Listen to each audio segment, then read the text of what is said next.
Apa pakai itu? Iya.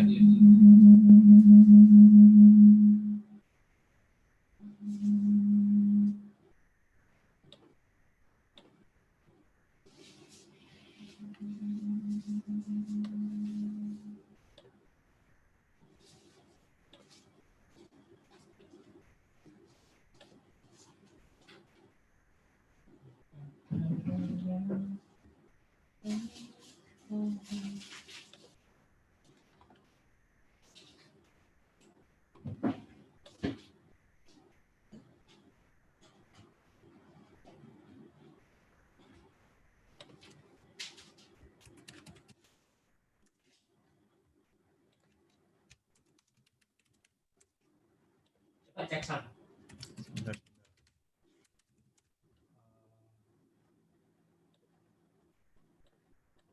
Sudah. Cek sound seperti apa ya? Sip. Suara bersih.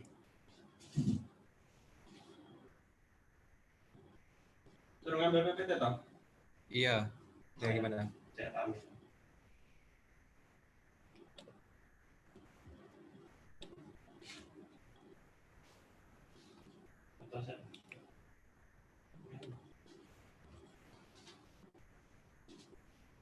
Universitas Stikubank UNISBANK Semarang.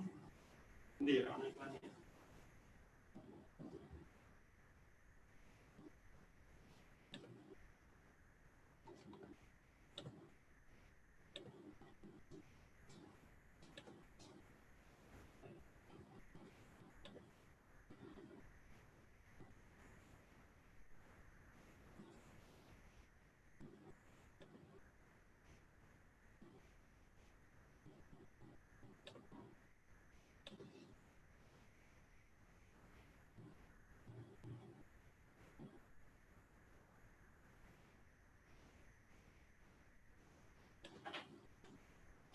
Gue speaker nak ini. Apa boleh? Ini untuk produksi. Yang random di random punya Indonesia.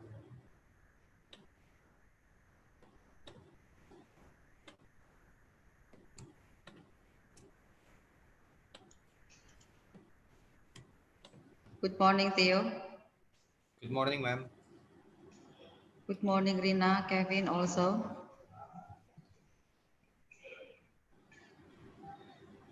How many participants have joined this morning, Theo? Five, yeah. Pak Sugeng is not in yet. Pak Sugeng, I will tell Pak Sugeng, ya. Okay.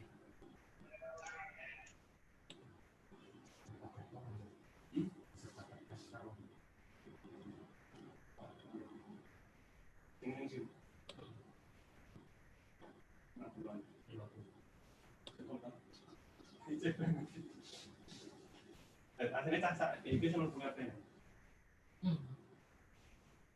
Masa kampus. Orang kesalahan. Kalau sudah ada yang masuk berarti linknya sudah terbagi. Itu bersama sama. Oh sama. Subscriber ini. Oh iya. 2.300 plus 2. Berapa ini? Iya. Setiap agenda itu tambah. Ada lagi nggak yang ini yang mau buat bantu admisi atau cukup si Setia? Cukup. Kamu sendiri kerjainnya? Iya, bisa.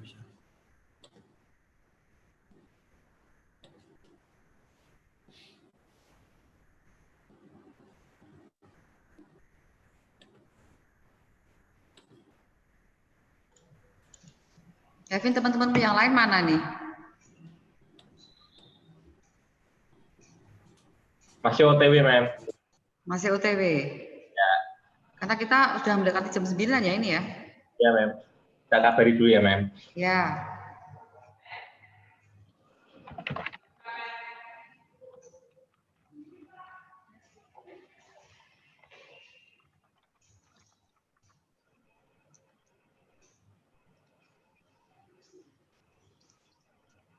Presensi nanti diunggah berapa kali, Tio?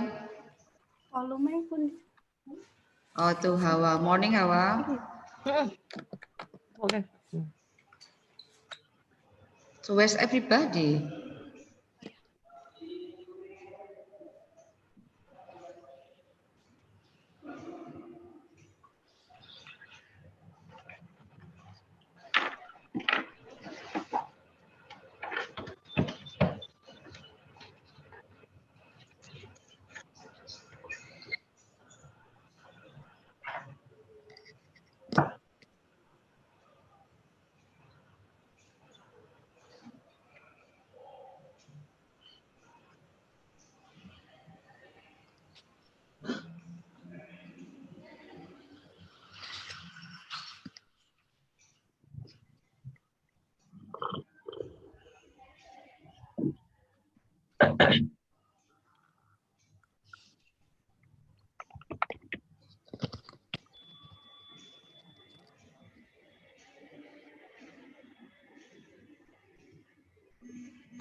Udah oke belum?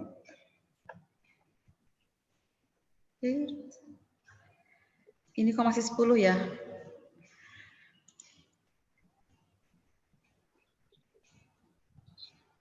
Udah oke belum?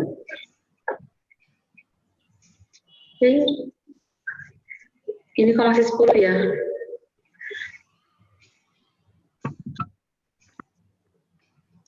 Rina, Nisa sudah, Nana ada, Anggi join. Ini kok masih 10 ya?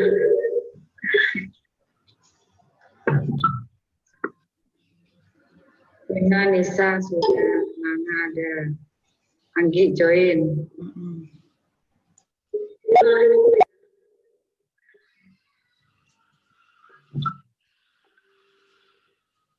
Rina, Nisa sudah, Nana ada, Anggi join.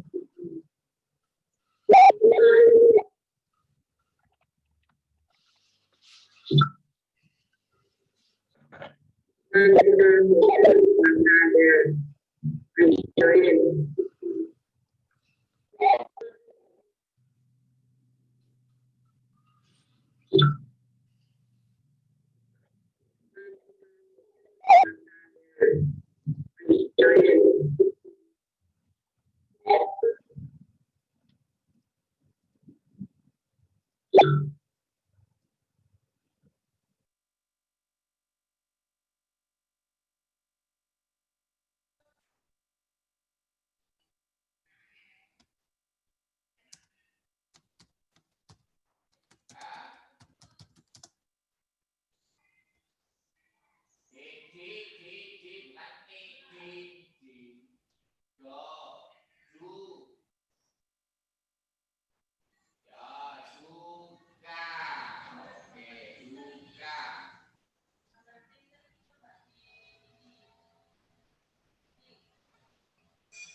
Universitas Stikubank UNISBANK Semarang.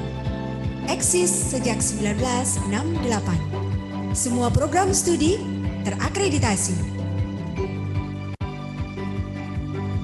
Daftar dan registrasi online di website pmb.unisbank.ac.id. Unisbank hebat.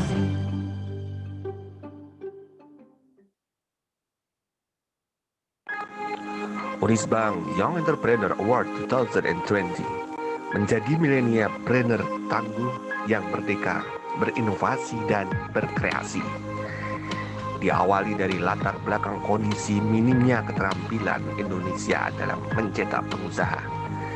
Rasio jumlah wirausaha di Indonesia terhadap jumlah penduduk hanya 3,1% dari total jumlah penduduk yang saat ini berada. Jumlah wirausaha ini masih kalah dibandingkan dengan Singapura dan Malaysia. Berlandaskan kondisi tersebut, Universitas Stikubank UNISBANK Semarang sebagai kampus entrepreneurial and IT-based university berinisiasi untuk mencari solusi kondisi tersebut. Unisbank Young Entrepreneur Award sebagai event rutin yang diadakan Unisbank dalam bentuk kompetisi kewirausahaan kreatif antar siswa SMA, SMK, MA se-Jawa Tengah memperebutkan Piala Gubernur, di mana tahun ini merupakan event yang keempat kalinya. Melalui Unisbank Young Entrepreneur Award, UYA yang keempat diharapkan lahir wirausaha muda mileniapreneur yang tangguh, yang merdeka, berinovasi dan berkreasi. Ayo adik-adik yang sekarang duduk di SMA, SMK maupun MA se-Jawa Tengah, siapkan proposal terbaikmu dan daftarkan mulai dari 24 Agustus hingga 24 Oktober 2020 dengan mengunggah proposal ide bisnis terbaikmu yang bisa diakses di uya.unisbank.ac.id, dan proses seleksi akan diawali dari tanggal 25 Oktober hingga 30 Oktober, di mana dari proposal yang masuk akan dipilih 10 besar proposal yang dinilai dan diikut sertakan pada grand final, yang prosesnya akan dimulai mulai 1 November hingga grand final 15 November 2020 untuk mendapatkan 10 besar peserta terbaik dengan hadiah-hadiah yang sudah disiapkan oleh Unisbank. Di antaranya piala bergilir dari Gubernur Jawa Tengah, piala Rektor Unisbank, piagam beasiswa pendidikan di Unisbank, uang pembinaan modal usaha, serta pendampingan usaha dari SBS Inkubator Bisnis dan Fakultas Teknik Unisbank. Ayo buruan daftar di UYA 2020.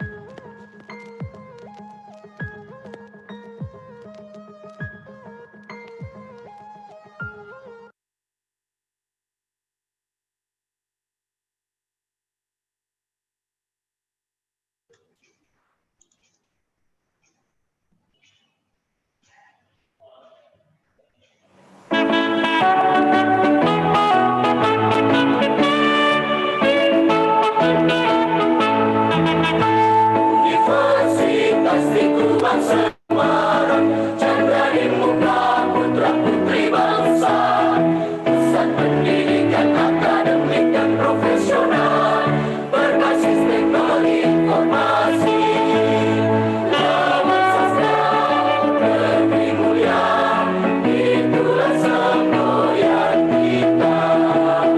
Universitas Stikubank Semarang, tanamkan kepribadian bangsa, cerdas berwibawa, cakap bersahaja, siap berbakti pada negara.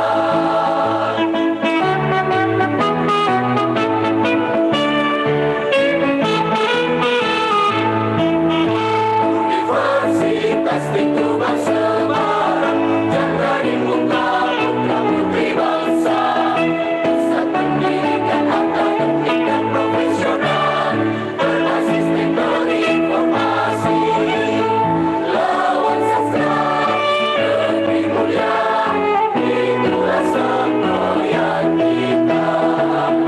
Universitas Stikubank Semarang, tanamkan kepribadian bangsa,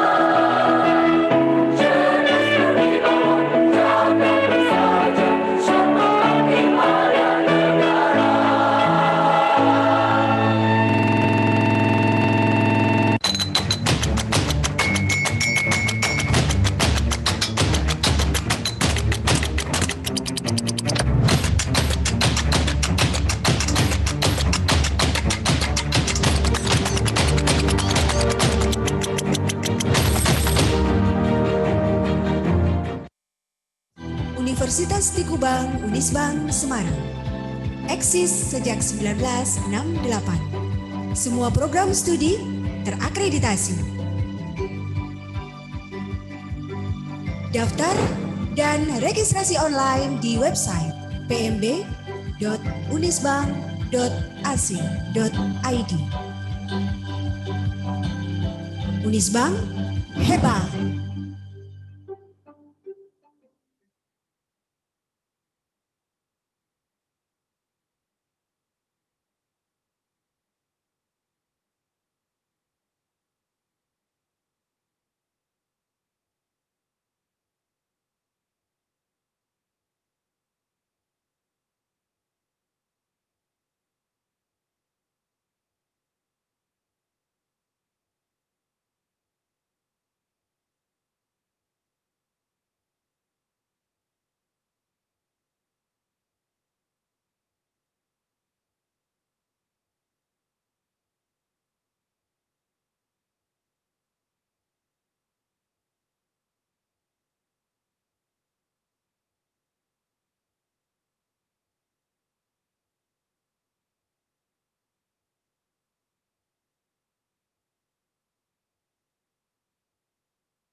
Okay. There are 36 participants, yeah.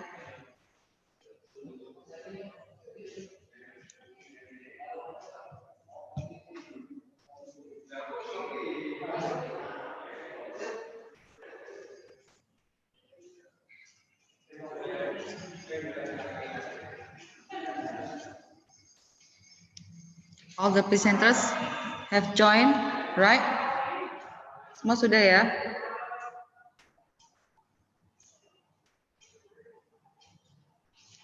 Halo?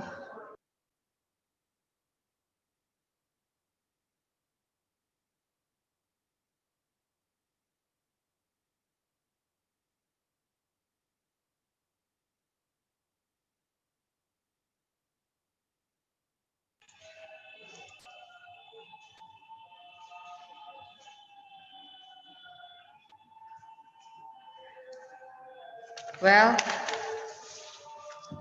good morning, everybody. Morning, ma'am. Okay, good morning. Yes, good morning, our beloved presenters and students. Good morning to the Dean of FBIB, Windang Yuliani, and also the distinguished keynote speaker, Dr. Sugeng Purwanto. Today, I'm Agnes Widaningrum as the moderator in the second students conference. Well, stay safe and stay healthy, everybody. Thanks for joining in the second students conference with the topic Linguistics and Literature for Society 5.0, Challenges and Expectations. Thanks to all presenters who will share their bright ideas based on their research.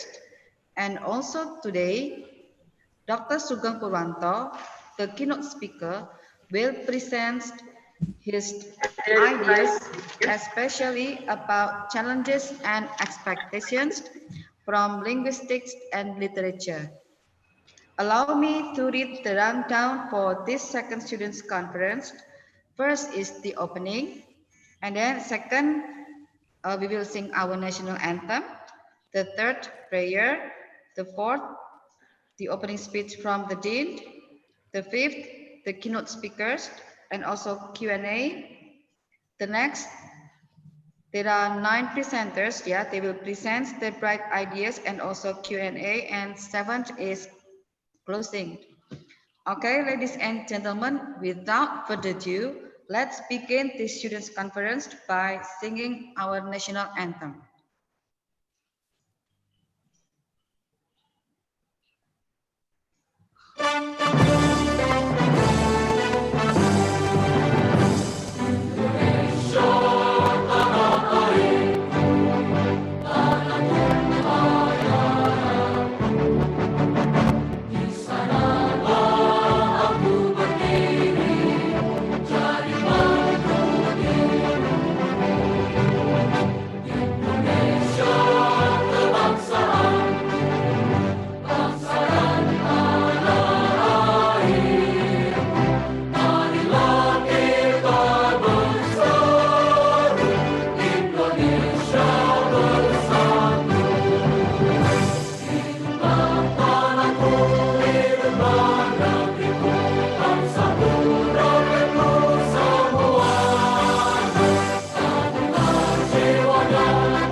Okay. The next is prayer. is everybody, before we start this event, I think we have to spend our time just for a few minutes to pray based on our belief. Pray begins.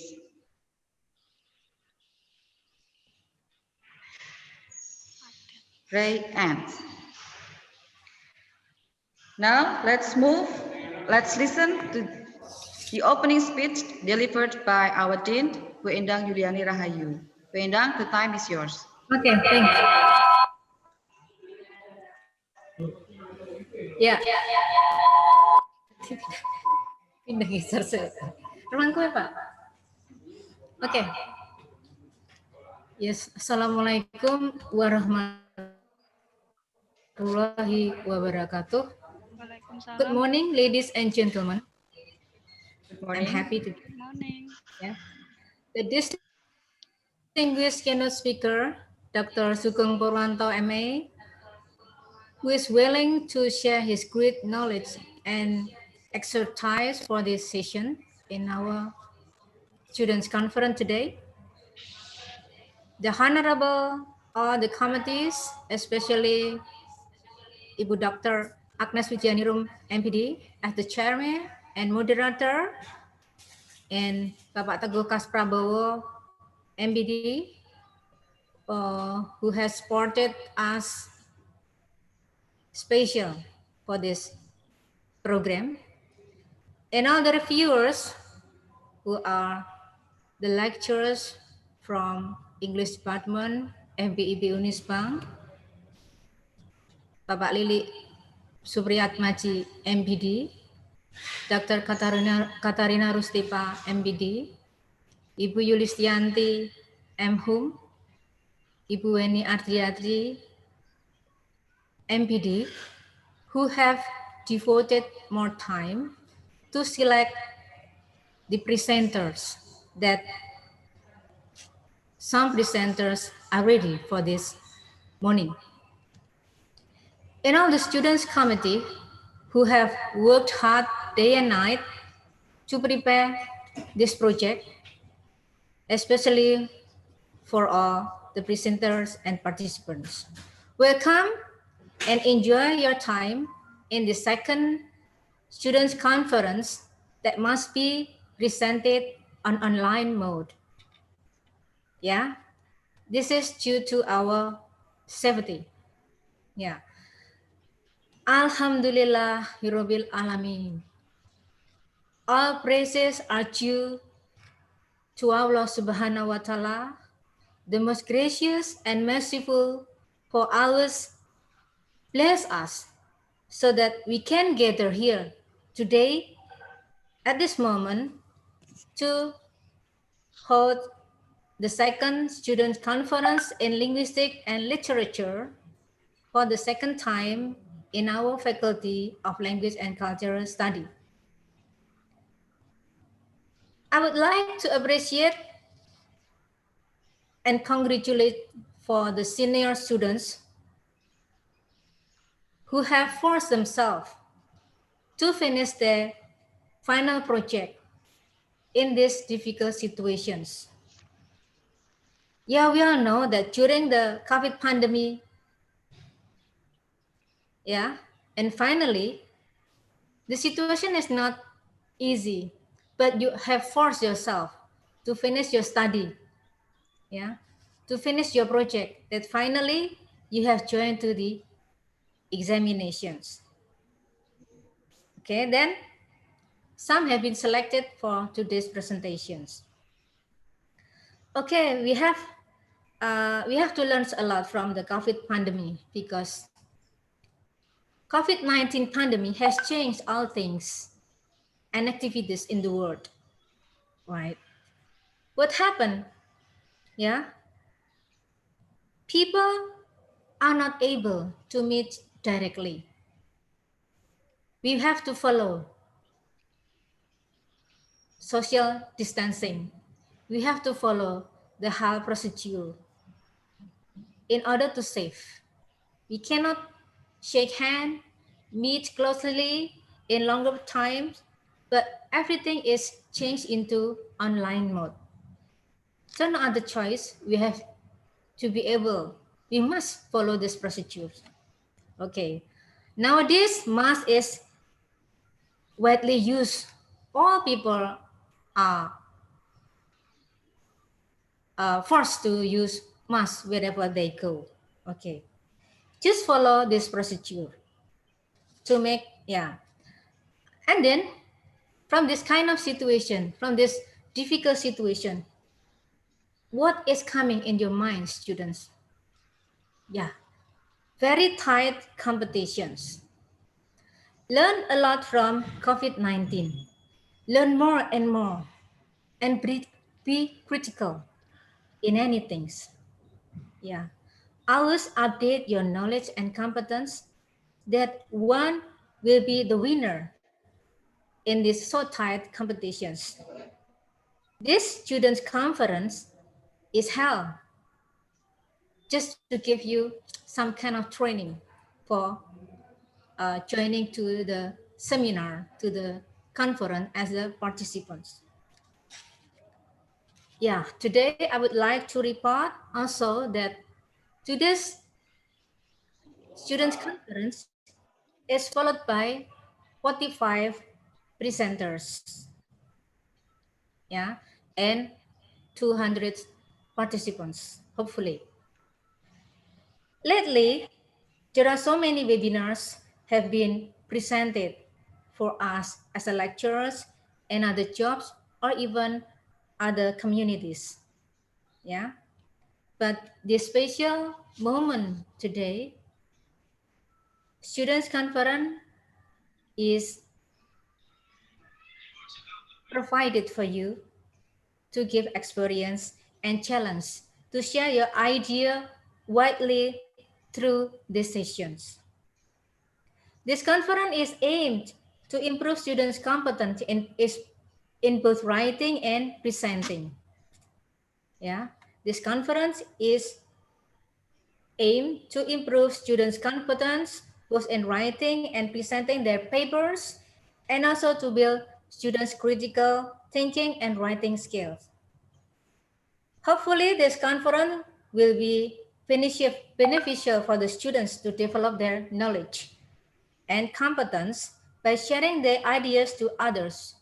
We hope this kind of seminar will be held regularly every year by our faculty, that is Faculty of Language and Cultural Study, FBIB UNISBANK Semarang. Okay, students and all the participants, by saying Bismillahirrahmanirrahim, I officially opened the second students conference within the theme Linguistic and Literature for Society 5.0 Challenge and Expectation. Last but not least, I apologize if you find any inconvenience in this event. That's all my speech, and thank you for your kind attention. Hopefully, this conference will be running well today. Thank you very much. Wassalamualaikum warahmatullahi wabarakatuh. Thank you, Bu Agnes. Yes, okay. Thank you, Pendang Yuli, for the interesting speech. And I would like to remind for all presenters and attendants in this second student seminars that the attendance list will be published twice, yeah, with the link bit.ly/scpresency01, yeah, and then also the link will be uploaded twice, yeah. For the first link that I've mentioned will be uploaded in this morning, yeah. Just wait for the committee. They will upload it for you, everybody. And then let's move to the hour. Let's listen to our keynote speaker. But before we listen, allow me to read the CV from Dr. Sugeng Purwanto. Dr. Sugeng Purwanto has been involved in the teaching of English as a foreign language and other related disciplines over the past 40 years. His special interests now include discourse and literacy studies. Not only does he specialize in linguistic analysis, but also approaches literary works employing systemic functionalism. He has published some working papers at regional, national, and international levels. He also serves as a peer reviewer for home and overseas scientific journals. His doctorate degree in English language pedagogy is from Universitas Negeri Semarang, while his Master of Art in Applied Linguistics is from Griffith University, Australia. And you can contact Pak Sugeng at this number, everybody. Okay? Well, I hope that all of you are ready to listen to what Dr. Sugeng Purwanto MA will present today for us. Without further ado, let's begin this student conference. Let's listen to our keynote speaker. Dr. Sugeng Purwanto MA, the time is yours. Thank you very much.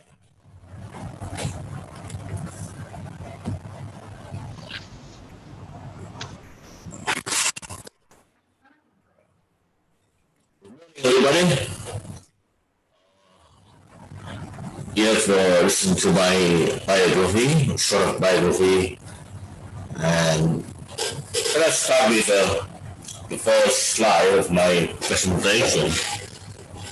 See, you will have to look at the situation nowadays where linguistics and literature seems to be driven away from other scientific activities. Only few findings from the linguistic researches and literature have been somehow used by people around us. Yes. So we feel that linguistics and literatures are already driven away by technology or whatever you say. Only few literature analysis are now used as a solution to social problem. Many people depend on technology, internet, what is cyberbullying or whatever. So we need to rebrand our positions as a linguist, as a literary analyst, and possibly many other social studies. Okay, let us start with my presentation. Can you please click the first slide? Hello. We're going to, yes, Wahyu. Okay, thank you. Look at this slide. So we have three questions at least. Are these two driven away from technology? We feel concerned. Our concerns that linguistics and literature are now anywhere, we don't know where. So, where are they now? What do they do? What do linguistic researchers do now? At least we are covered by technological development. Let's see. Now, so the slide today's topic is linguistics and society. Oh, this is the latest society level now.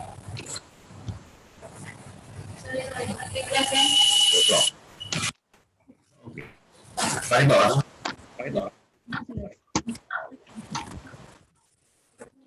Well, we have another.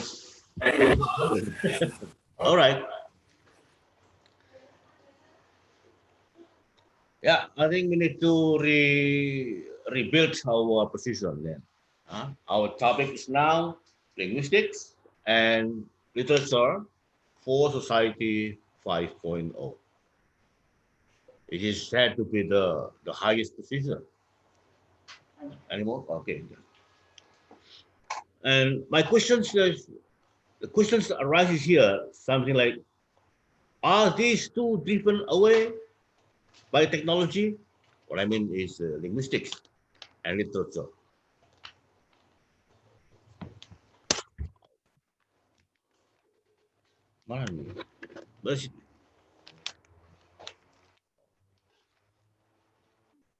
Yeah, we are wondering, where linguistics and literature are in this global era, in this digital era. Yeah? So we're going to try to, we need to rebrand them. We need to rebrand linguistics. We need to reposition linguistics and literature to face the situation in society 5.0. Next, please. Next slide. Okay, let's see. Yeah, look at this. The background of our problem, background of our situation in these days. We know we have passed 4 or at least 3 or 4 industrial era. The first industrial era, for example, when we had mechanization, water power, steam power, it is the first industrial era.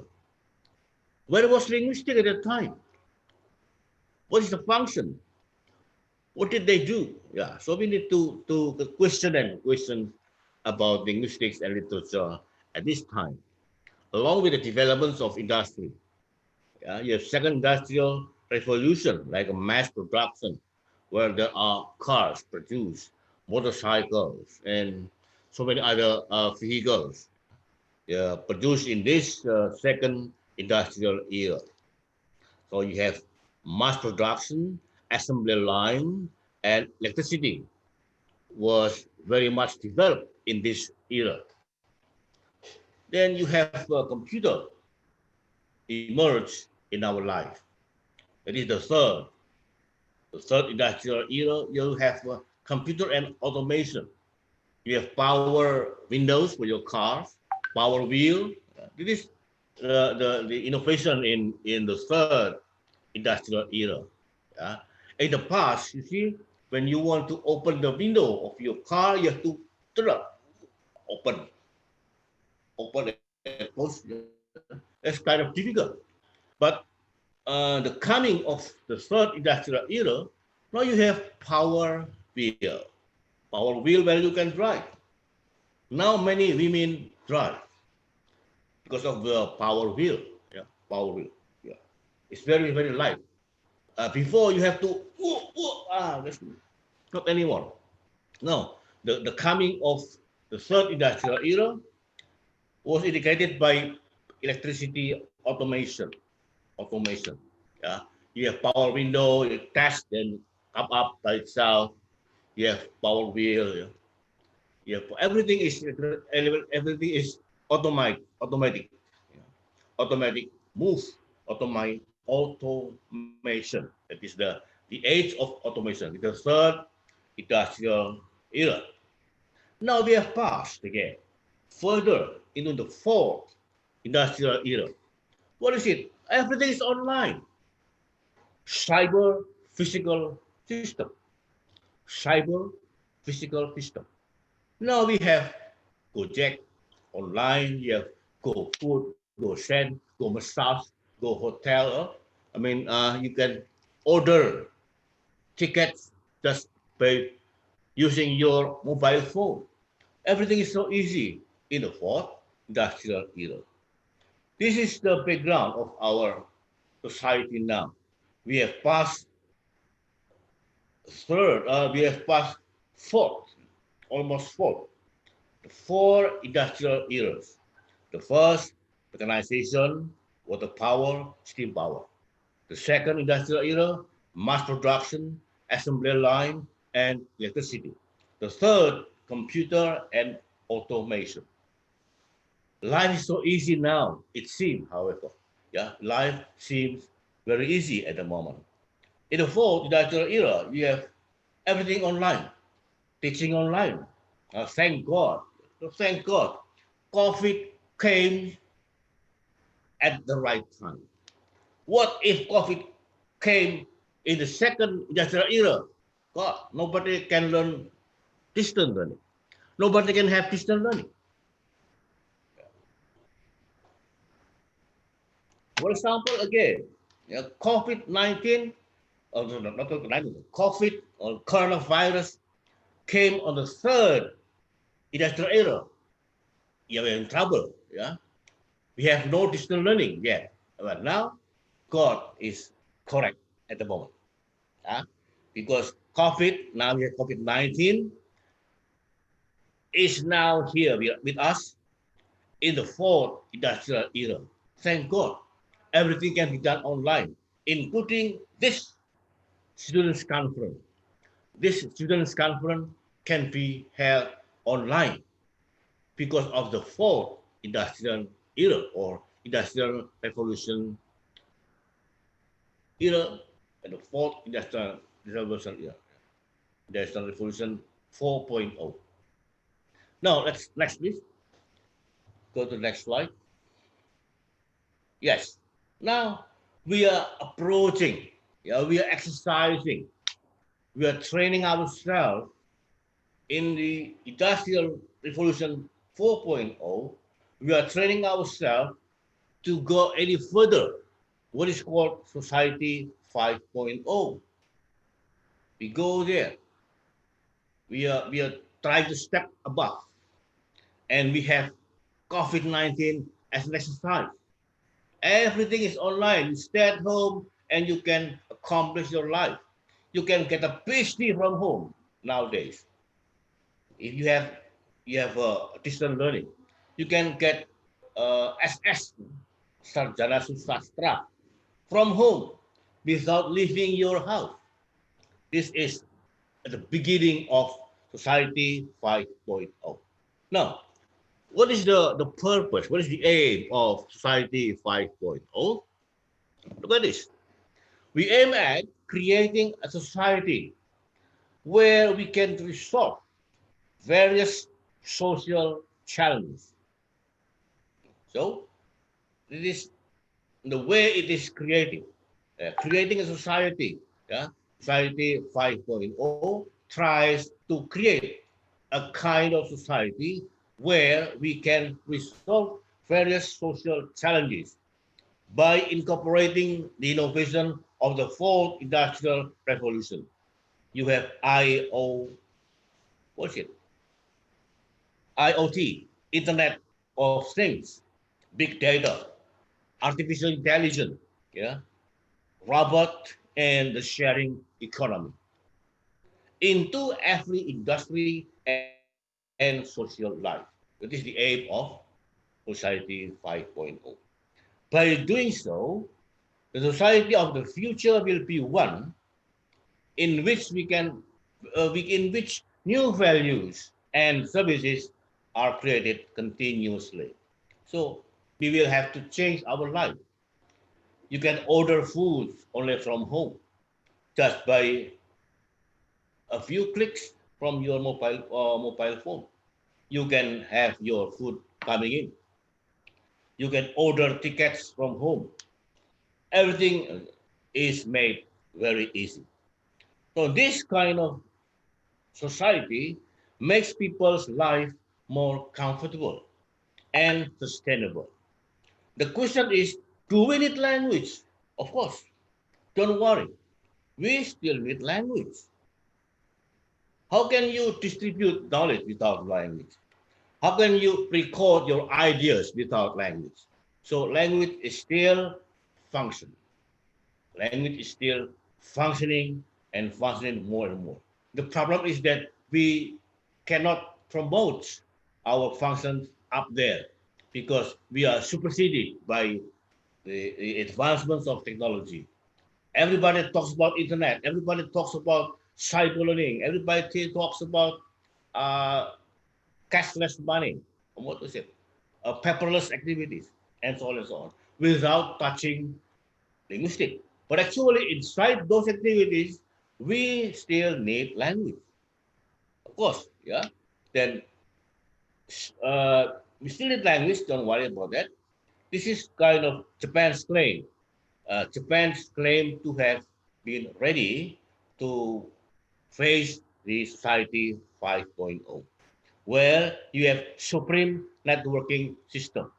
Everything is integrated into one. No one can play around. Everybody knows. The boss will know where the staff goes. where or what the staff does. So this is what is called integrated system. So because supreme networking system.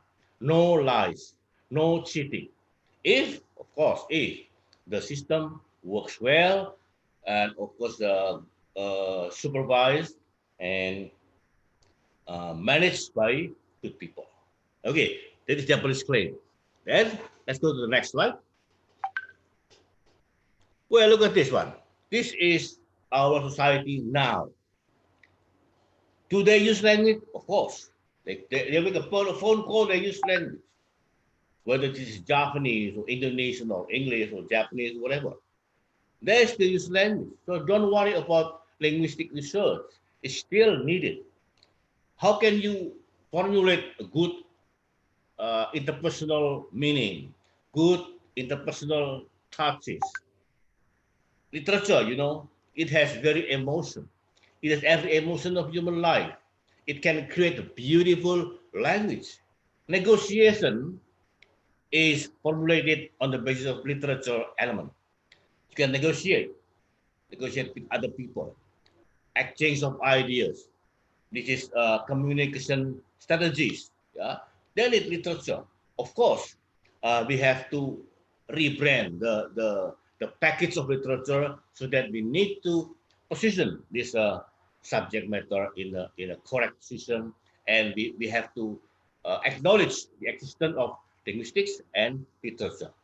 Look at this one. People are working with, as if they don't talk, but actually they talk with other people up there using internet, in a laptop here.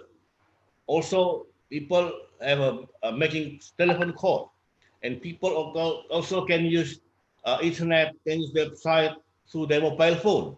So everything is www, World Wide Web.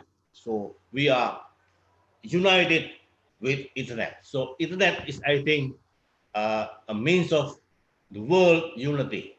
World unity. We are one. You can get in touch with your friend in America within seconds. You can send WhatsApp messages to your friends around the world within seconds. Yeah, it's not very long. It's a very different from my age when I was young. I have to wait. I had to wait for 7 days to wait for my girlfriend's love letters. But now you don't have love letters. Even post office now is changing into a packaging industry, into delivery, yeah, into a different services rather than simply posting letters and so on. Now you send letters through WhatsApp application. You send letters to email and so on and so on. We don't need any more stamp. Yeah, but we need packaging. Yes, of course. Here is the life. Life where people seem they don't talk to each other, but they talk to other people up there, other people around the world. Yes. Okay. Thank you. Let's go to the next slide. Well, now entering the society 5.0. What is it? Here. Here, big data collected by IoT, Internet of Things, will be converted into new type of intelligence,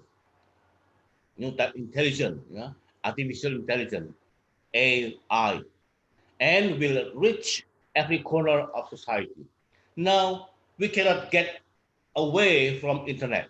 Everything is well computerized, internet connected, and so on and so on. We can learn from distant learning. We can talk to your friend, to our friend, far away by using WhatsApp, by using video call, you can see. But then this one, this is then mentally close,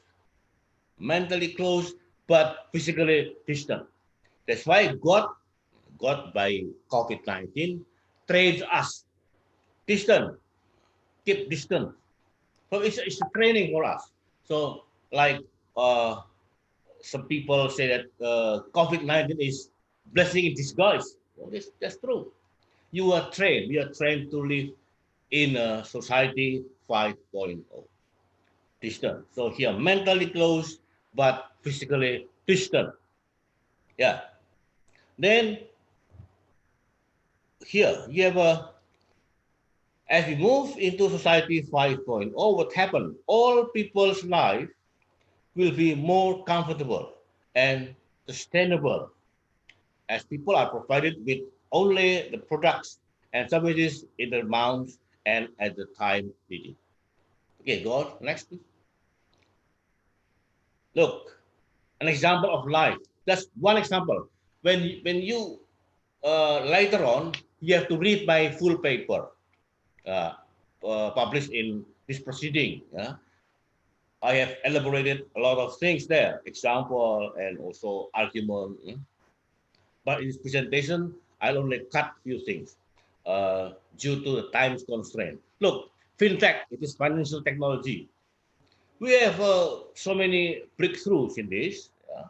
Look at the fact, a high proportion of Japanese, this is Japanese because Japanese is, Japan is one country which is ready for 5.0, a society 5.0.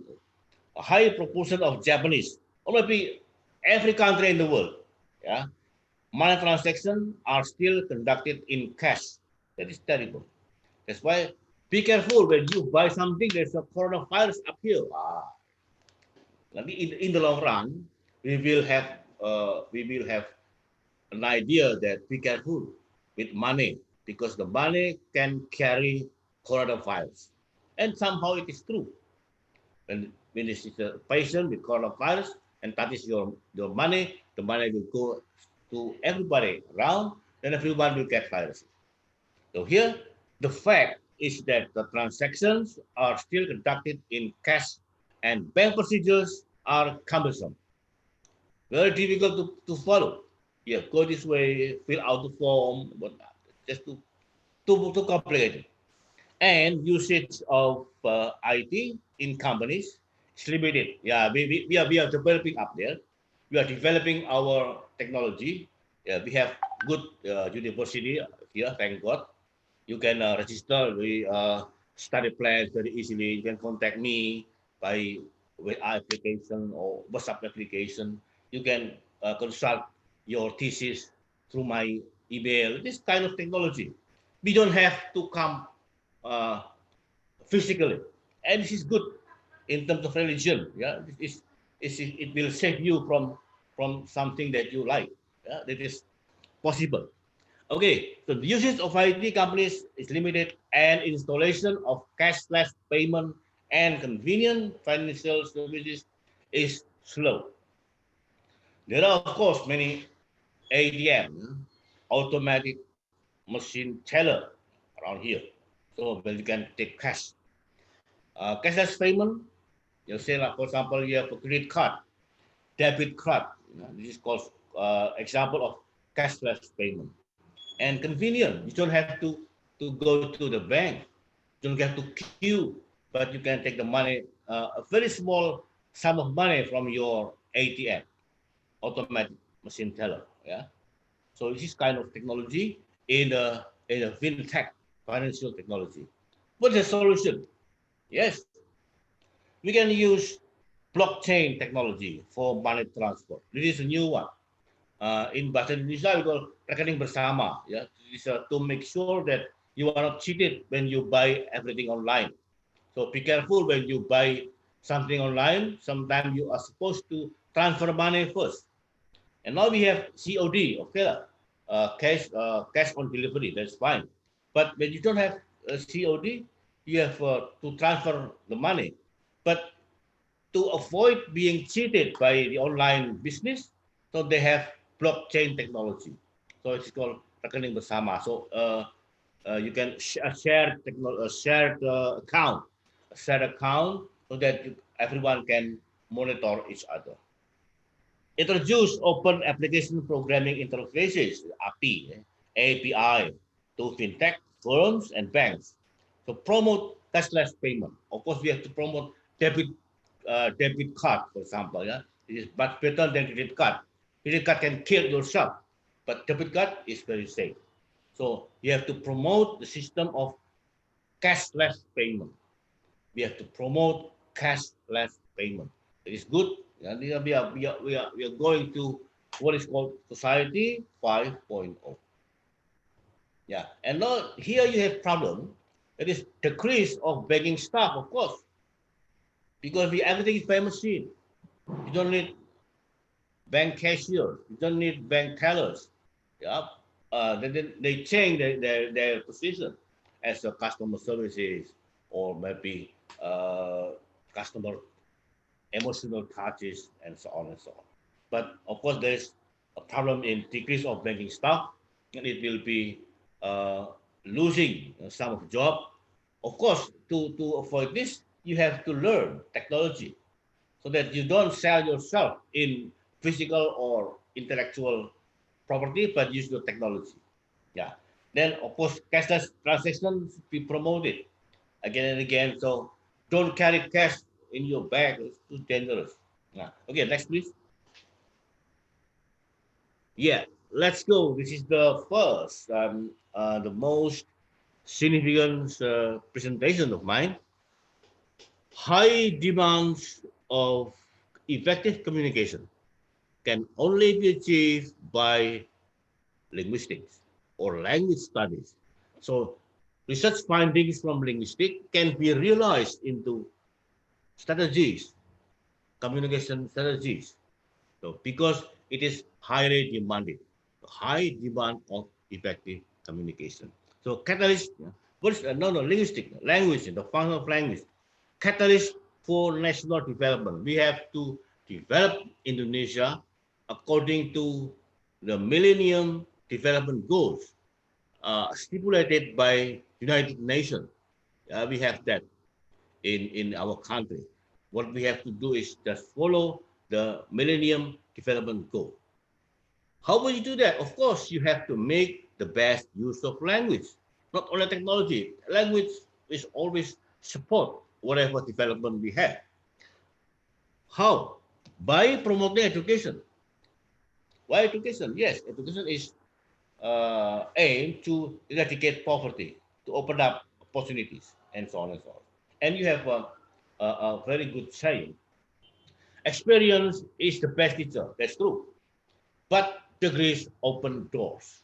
Yeah. You have experience but not degrees, then you will not be able to promote yourself. So again, experience is still the best teacher, of course, but degrees, SS or MA, PhD or MPD, MA, doctor, this degrees open doors. This is one thing.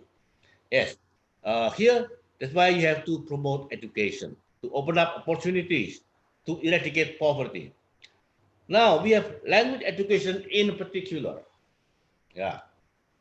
Sometimes even the government little bit ignores the language education. It is very dangerous, but I think we can remind the government to better serve our language education. Local languages, yeah, you have preservation of local languages and local cultural heritage. You know, cultural heritage can be sold outside. It is very marketable asset to our country, cultural heritage. So we have to preserve local languages, Japanese, Sudanese, Batak, and so on. So preservation of local language and local heritage should be done in order to maintain equilibrium of life. Then national language, of course, you have Indonesian, national integrity. So you can talk to anybody all over Indonesia in Bahasa Indonesia. You can talk to people everywhere in Indonesia in Bahasa Indonesia. It's called national language and for your national integrity. Then international languages. Yeah, so there are actually 6 international languages. Of course, number 1 is English. It's the first international language. Then Arabic, Chinese, Spanish, Russian, and French. So you can choose any of these, or you may choose all if you can. But of course, as a language department, you are not in English department. You have to be proud of your department. You have to be proud of English as your key economic advancer. Yeah? English can be used in both for living and for communication. If you want to use English for a living, you can, of course, teach English like me. I use English for a living. You can teach English, you can translate, you can become interpreter, you can become researcher in English. So English is for a living. But when you use English for communication, then you take a particular position, then you use English to develop your career. So language as a means of communication. Now let's go to the next. The skills required to survive in a digital age. Next, please. Next. Okay, yeah. Be careful. Here you try to identify skills required to survive in the digital age in society 5.0. Number one, communication skill. You have to be able to communicate your ideas to other people. You have to equip yourself with presentation skill. Now, every company which recruits new staff will have to assign. New staff or newly recruited staff will be tested by asking them to make a presentation. So here you see, don't blame your lecturers. No, almost everyone here or every lecturer here asks you to present material. This is very good exercise. Before you go outside, you can present here. You have an exercise. So here, communication skill, and then the ability to learn independently, not depending on other people. Now, information is abundantly available through the internet. Don't depend on your lecturers. It is funny. It is a long time ago. Now you can find out information from the internet. So it is sometimes in a joke, Google. Everything, go to Google, everything is okay. Even in when you were dead, when we make a joke, who is your God? Siapa Tuhanmu? Google. You believe in Google. And this is true. Google information is very much abundantly available. So the ability to learn independently, of course, it will be beneficial if you equip yourself with digital literacy. You must be able to download, you must be able to find out link, to search, to search. This is why the search engine. You have to be able to find information through the internet. That is the ability to learn independently, not dependent on lecturers or whatever. You have to depend on yourself. You have to find out everything yourself. Pak Sugeng, excuse me. You've got 5 minutes to go. 5 minutes to go, yeah. Okay, that's it. Yeah, it's fine. This is the position, the skill required, literature. You can build yourself in, for example, character building. Literature, character building. You can read success stories, motivational text, and so on. Character building. Okay, go to the next, please. Next slide. Yeah. Okay. How? Don't worry much. There are at least four things that computer cannot do. Empathy, rasa, ilmu rasa, resilient, strong commitment, and positive attitude, adaptability. So these four cannot be achieved through technology. It can be achieved only through the study of language and literature. So literature functions as a supporting material for these four elements of skill. Outside the transferable skill, of course, you have data literacy, synthesizing. This is outside, which can be achieved by technology. Transferable skill, you must be able to work anywhere. Transfer your skill anywhere. That's right. but the four here must be accommodated in literature and linguistics. So beauty and language, appraisal in performance and languages, everything is evaluated. Yeah. So empathy, positive attitude, resilience, and adaptability can only be achieved through the manipulation engineering of literature and linguistics. Again, the next, please. Next slide. Yeah. Conclusion. Very clear. Make it clear. Yeah. What we are heading for. We are heading for improvement of digital infrastructure. Later on, don't be surprised. There is no penjual pulsa. Everything is Wi-Fi. Later on, yeah. Now every teacher or a lecturer in UNISBANK, they have Wi-Fi at home. You can check everybody has Wi-Fi. So if you are now selling pulsa, please think about selling Wi-Fi. Like improvement of digital literacy, you have to learn yourself. Improvement of digital literacy, learn yourself how to operate computer, how to operate internet, how to operate cyber learning, whatever. Yes, implementation of Industrial Revolution 4 in all aspects of life. Just try to learn how to order food from your mobile phone. It's life in society 5.4. What about the linguistic and literature then? Developing human resources with sufficient communication skills.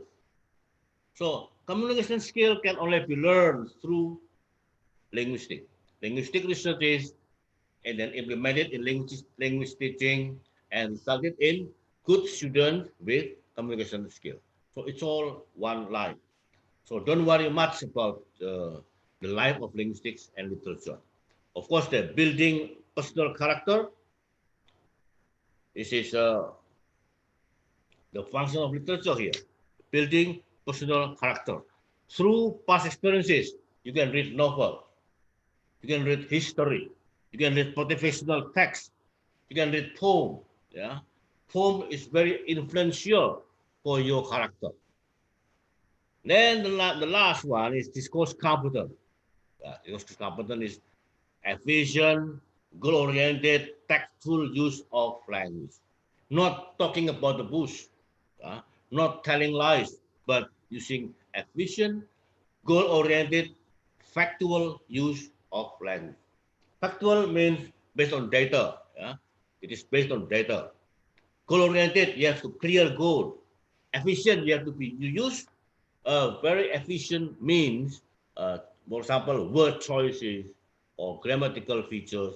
Then that's why your language will be well accepted by everybody on earth. Yes. Next, please. Next slide, last one. Yes, then welcome to College of Language and Cultural Studies. So we open our mind. We'll try to rebrand linguistics and literature so that we are not we feel proud. We feel proud with our department. We feel proud with our English. English as a means of making money and as a means of communication. It is all up to you to realize yourself. We will make the best use of English to fight against challenges and win opportunities for the global age survival. Thank you very much. I'm waiting for your questions and we can discuss later on. Thank you. Bye-bye. Okay. Yes, thank you, Pak Sugeng. What a great and insightful presentations today. Now I would like to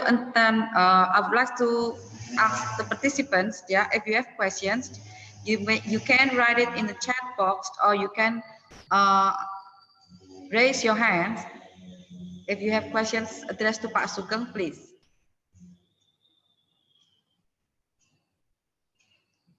Everybody, do you have any questions? Well, you can try to proceed with the next speaker and maybe later on. Okay, okay, yes. Okay, Pak Sugeng. Before we start to the next presenters, everybody, I would like you to pay attention on the chat box because the attendance link will be uploaded by the committee to the chat box, everybody, in the Zoom also and in YouTube channel. Now let's move to the next session. That is the presentations from our beloved students. There are 9 students who are ready to share their bright ideas based on their research findings. I think the host can help me. Yeah, who will present? Who are the presenters and who will present first and so on. The host, I think you can help me, please. It's not the time for presenters to share their ideas. Saat urutannya.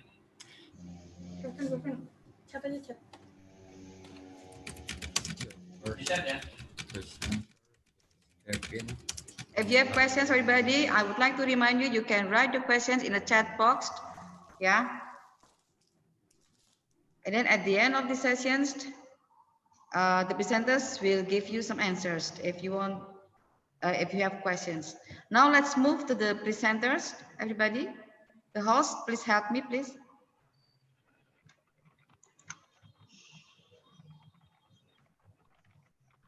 Yes, the first presenter is Kevin. Kevin, are you ready? Yes, ma'am. Okay, you can start now.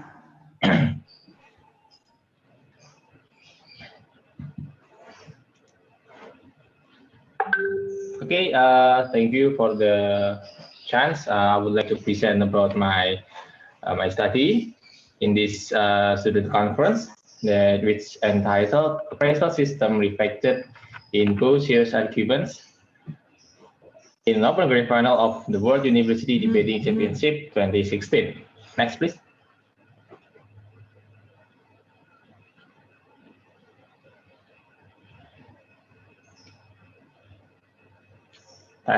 Next. Okay.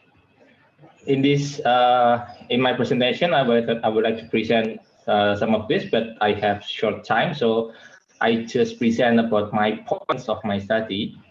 As a background, statement of problems, objective of study, scope of study, significance of study, research methodology, findings, and conclusion. But in this presentation, I would like to focus about in my statement of problem or with research question, significance and scope, and research and my findings. Okay, next.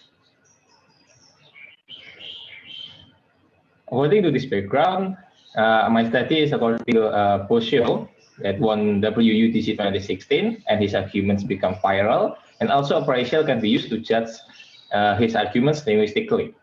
The next. The statement of the problem of my study is what appraisal categories were used in Bourdieu's arguments, and second, how did Bourdieu position arguments that they become viral in the debating community. So the objectives of this study are to describe the appraisal categories that were used in Bourdieu's arguments and to elaborate how Bourdieu positioned arguments that they become viral in the debating community. Next. Okay, the scope of the only focusing on Bourdieu's arguments and appraisal theory. Also the significance for the researchers to understand about appraisal theory in Bourdieu's arguments, and also for the speaker to use this final project as guide in argument making. Next. Research methodology used in this study are descriptive qualitative, the unit of analysis are utterances, and the data was downloaded from YouTube video through the link. Okay, next. The research methodology, there are some steps. They are visiting the site, downloading the video, watching the video, and listen to the argument, transcribe the argument, segmenting the subtitle, and tabulate that the subtitle are tabulated and identified which utterances contains appraisal system. Next. Okay, I will jump to my findings. In my findings, the first, in engagement, there are 42 excerpts and 11 excerpts. In attitude, there's 1 affect excerpts, 10 judgment excerpts, 4 appreciation excerpts, and in graduation, there are 9 force excerpts and 1 focus excerpt. The total of excerpts or findings is 78 excerpts. It means the Bourdieu argument has high number monoclotic system. This may mean Bourdieu focusing on delivering evidences in his argument to win the debate. Next. in engagement, meaning that the most of the argument based on the fact and has no other theoretic expansion or contraction that can be debated by the opponent team according to the table, the finding table above. And the arguments also have several opinions which has a purpose to support the fact that delivered by Bosio. Next. In monoclosic, there are some excerpts in these 4 points. In excerpt 9 and excerpt 17, Bosio successfully delivered the definition of Marxist revolution and system of private property, so the opponent cannot give POI or point of information to him. Okay, next. In heteroclosic, there are 2 excerpts. In excerpts 29 and 44, implies here that Bosio's argument is based on his opinion about negligence and morally arbitrary that has been delivered in his arguments. His opinion still can be challenged or rebutted by the opponent about what negligence is. And next. In attitude terms, there are affect, judgment, and appreciation with a total of 15 excerpts. That means that he likes to give judgment to Marxist revolution in the debate. Not only judges, the debaters always used to judge about the motion, whether the team position is on government, supporting the motion, or opposition, oppose the motion. Okay, next. In the fact system, there are only one excerpt that it implies here that Bosio shows positive feelings about success with asking the audience to use their imagination in the world if they are successful. Okay, next. In judgment terms, in excerpt 16, he criticized the people chronocentric about the vision of civilization, which also can define a socialism in judgment. Okay, next. In appreciation terms, in excerpt 41, Bosio used composition of appreciation to the property which they are oppressive to the global poor. He explained the property is oppressive to the global poor because of morally insignificant or arbitrary factors. Okay, next. In graduation terms, according to the table above, most of the forced graduation system were used in Bosio's argument. They used more and many to indicate the quantification force system. And next. In force terms, except chapter 5, that Bosio shows the quantification of money regarding to the global population. In except 42, Bosio shows the quantification of operations. Okay, next. And focus terms, in chapter 43b implies that Bosio used the word certain to sharpen the word talents and skills, which means that Bosio want to show that he has talent and skill that other individuals were not. Okay, next. In positional arguments, in attitude terms, there is only one value. This may imply that Bosio was to give a kind of objective evaluation rather than subjective evaluation. In judgment, Bosio wants to show the audiences about the negative and positive assessment.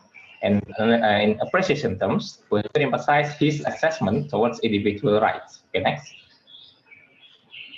In engagement term, most of the arguments contains monoclosic than heteroclosic. This may mean that Bosio is showing proof with many facts about his arguments regarding the motion. And in heteroclosic terms, he also used some opinions to support his points. Okay, next. In graduation terms, Bosio used the grading system of quantification measuring. The employment of the words many and more to convince this. In focus terms, Bosio may use the sharpened grading system to show his skills and talents. Okay, next. Conclusion, that means that I already mentioned there is one effect, 10 judgment, 4 appreciation, 42 heteroclosic, 11 monoclosic, and 9 force, 1 focus. Okay, next. This is the conclusion that Bosio used positive and negative values towards system of attitude. In terms of engagement, Bosio used monoclosic. That means he delivers some facts to support his arguments. And in terms of graduation, Bosio uses the grading system of quantification, measuring, and sharpened focus system. Okay, next. And thank you very much. That is my presentation. Thank you. If there's any question, please don't hesitate to ask. Thank you.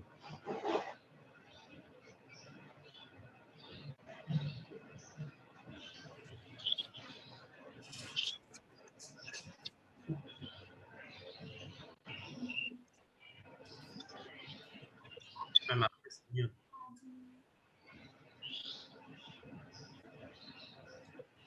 Ma'am, Agnes is mute, ma'am. Sorry. Yes, sorry. Okay. Yes, everybody, if you have questions, you can ask Kevin using the chat box or the raise hand facilities. While we are waiting for the questions, yeah, I think the presenters, you can, just watch the chat box or the raise hand. Let's move to the second presenter. The second presenter is Anindya Faradila. Andin, are you ready? Yes, Andin, you can start. Thank you for the chance.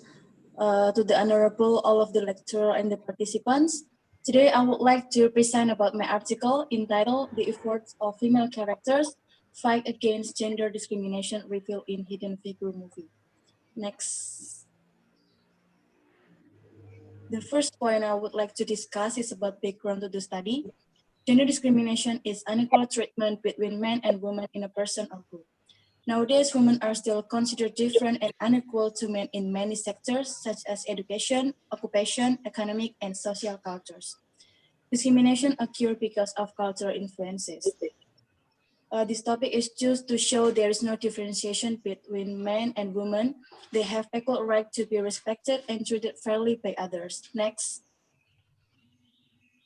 The second point is about research question. There are two statements of the problem. First, it was what kind of gender discrimination are experienced by female characters in Hidden Figure movie.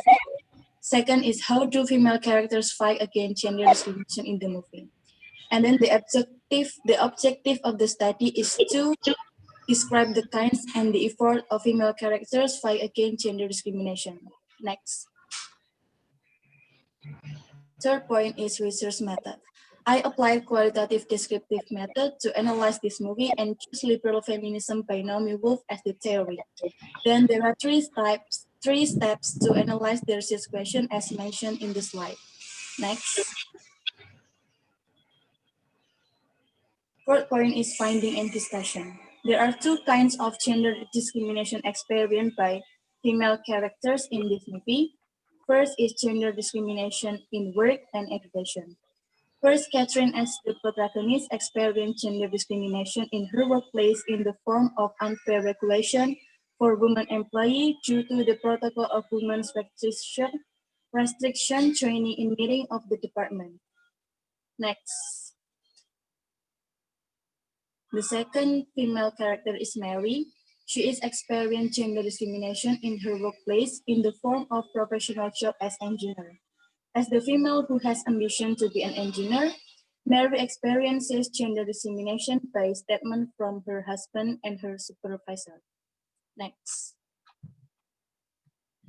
The third discrimination gender is experienced by Dorothy.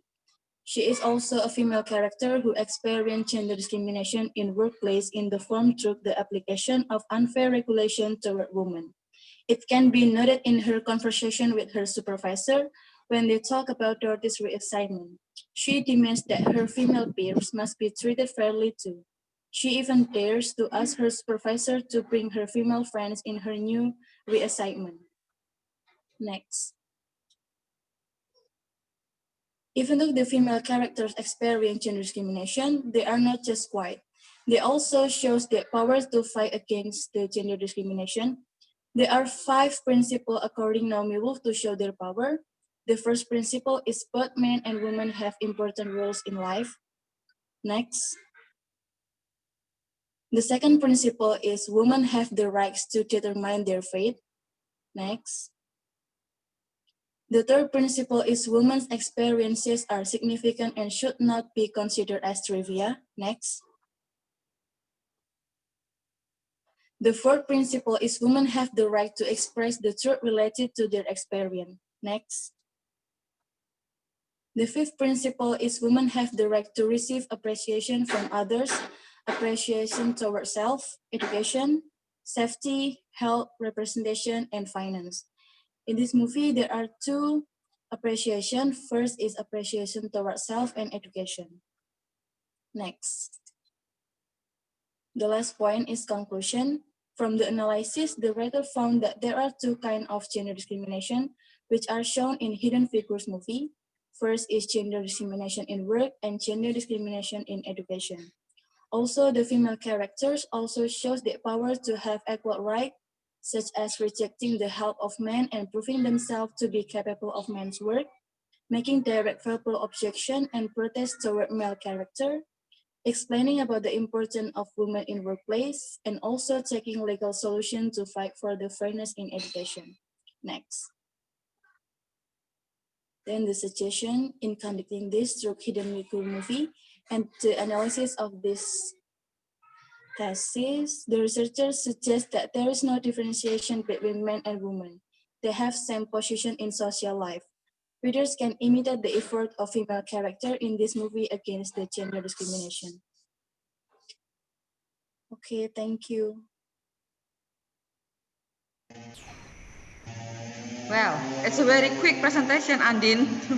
Yes, ma'am. I know that you've got 7 minutes, but it's like a speed reading. It's a great presentation, yeah, Andin, and also Kevin. Now, oh, okay. Can I read the questions? Yes, Kevin, yeah, the question is addressed to you from the YouTube channel. Yeah, what is, oh, who is Boseo? I think not what is, who is Boseo? Okay. Kevin, you can answer. Okay. Who is Bosio? Bosio is the champion or the winner of the World University Debating Championship 2016 held in Thessaloniki. That he is debater from importantly that he is the champion or the winner of the debating championship. He is a great debater that there's and his argument of final because it's iconic opening line. So that's all. So I think not actually the original question is what is Bosio, but it is not what, but it is who, right, Kevin? Yeah, it's who is Bosio. Yes. That's why who is. Okay, thank you. The question is from Tristan. Yeah, thank you, Tristan, and thank you, Kevin. Now let's listen up to the next presenter. Are you ready? I hope everyone can hear my voice. Yes, I can hear you. Yes, Ayu, you can start now. Okay. Okay, good morning, everyone. My name is Ayu.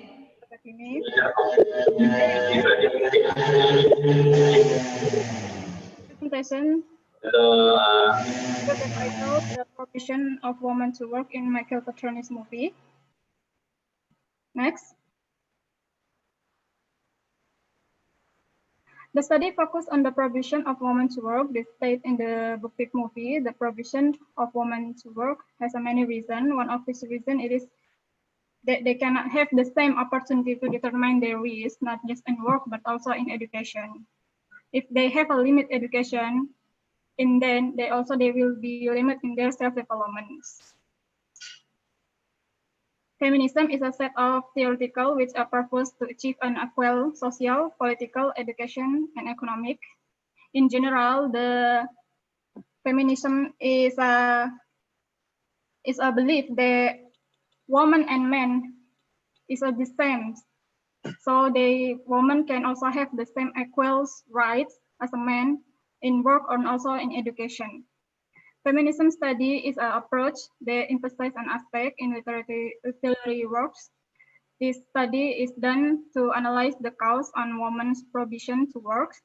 In this study, use a feminism approach by Mary Wollstonecraft called the Vindications of the Rights of Women. Mary Wollstonecraft argued in the reason of the vindication of the rights of women, such as the reason of the essential of the development of moral, virtues, character, and the reason of an equal in education. Next.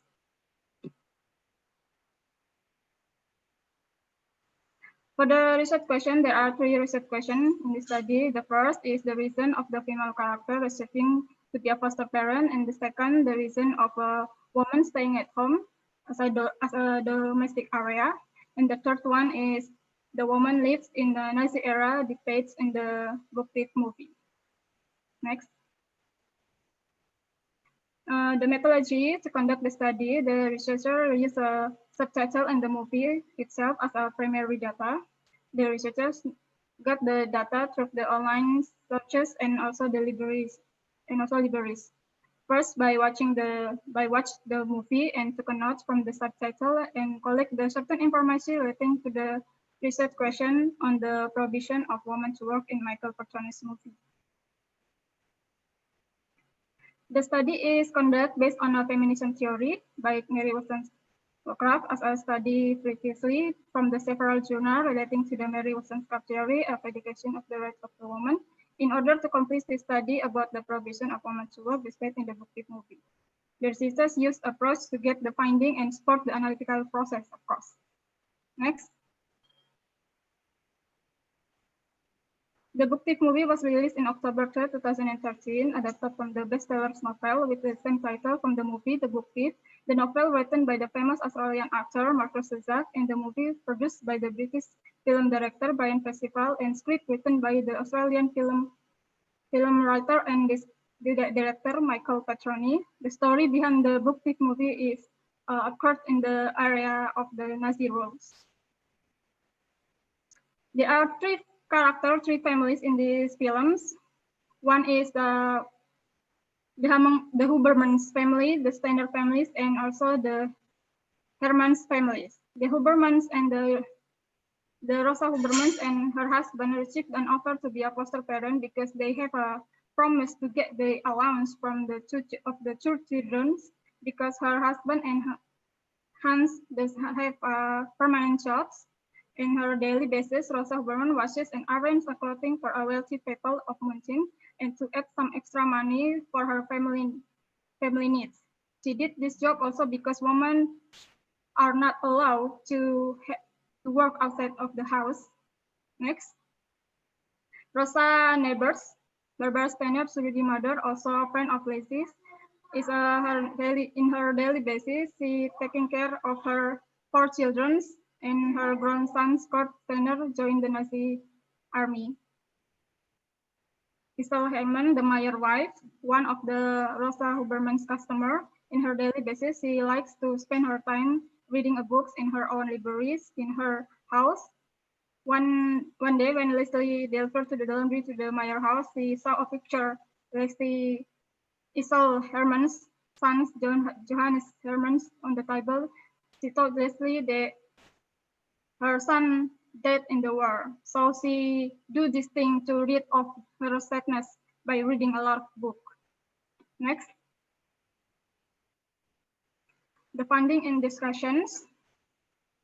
The first funding, it shows that the activity, one of the Steiner family activities, taking care of the children, and the second families is the Huberman families, shows that the activity on their daily activity, taking care of the house and also their families. And also the third family, the Prout Herman families, one of the Meyer Herman's family activities, reading a book in her library. On these situations,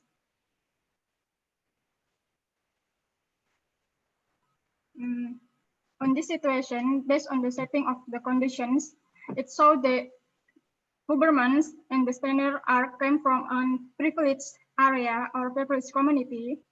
Meanwhile, Isel Hermans came from the wealthy family.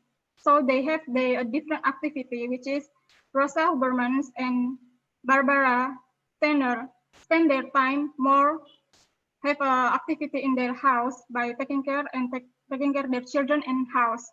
Meanwhile, Isel Hermans came from the wealthy family. She can spend her time by reading a book. Her housework was done by the maid in their house. It is so that Rosa Hubermans and Barbara Steiner do not have a chance to develop their self by their experience, which is the experience that they have is the same experience every day. They do the activity repeatedly. They don't have a chance to develop themselves more broadly because they didn't have much attention by the government to self-development, such as school and education for a woman, like for the people under the privilege. Next, Based on Mary Wollstonecraft's theory, she said that women should learn by the experience, that the level of the experience will gain from their daily activity. If someone just do the same thing repeatedly, they cannot develop themselves more broadly, such as their skill and knowledge. She stretched out that if a woman have an opportunity to have a good experience, women must be intelligent in their own right. Mary also said that this does not conflict with the rule as a woman, as a mother, or caregiver. She said that women should have the same opportunity as a man. A mother will affect their children from their life experience.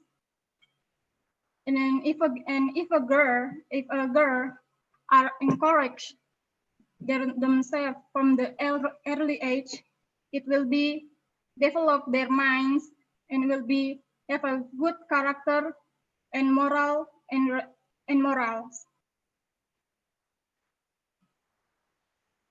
And if a woman and a boy have a chance for the same education and some opportunity, it will be good for a future, for a good future for the woman and also for the girl in the future. And next. The results shows that the three families, namely Rosa Huberman and Barbara Steiner and the Miss Prout Herman, come from different communities. Rosa Huberman and Barbara Steiner are coming from the community that they live under a privilege and cannot have the better opportunity for their life. On the other hand, Miss Prout Herman is from wealthy families. In their daily activity, they just do the same housework repeatedly and they cannot have the opportunity to find other experience from their life.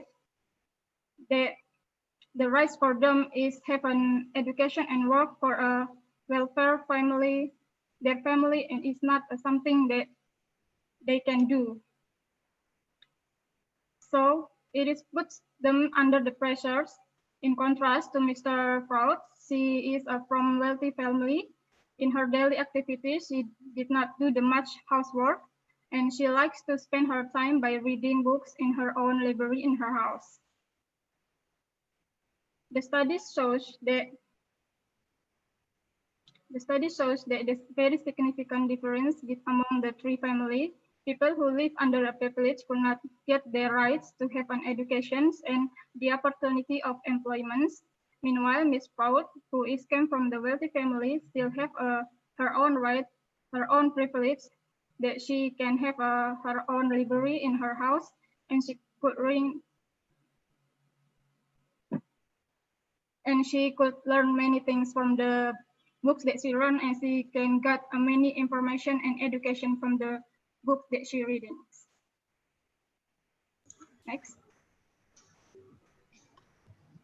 Okay, that's all the presentation that I have. I apologize if there is a shortcoming in this presentation, and thank you very much for the attention. Okay, Ayu, thank you for the presentations. Yeah. Okay, let's move to the next presenter. That is Vina. Vina, are you ready? Yes. Okay, you can start now. Thank you.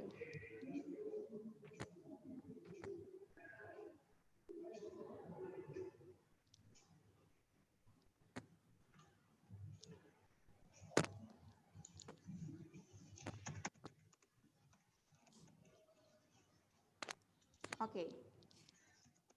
Good morning, everyone. So I'm Vina Octavia from University of Stikubank Semarang.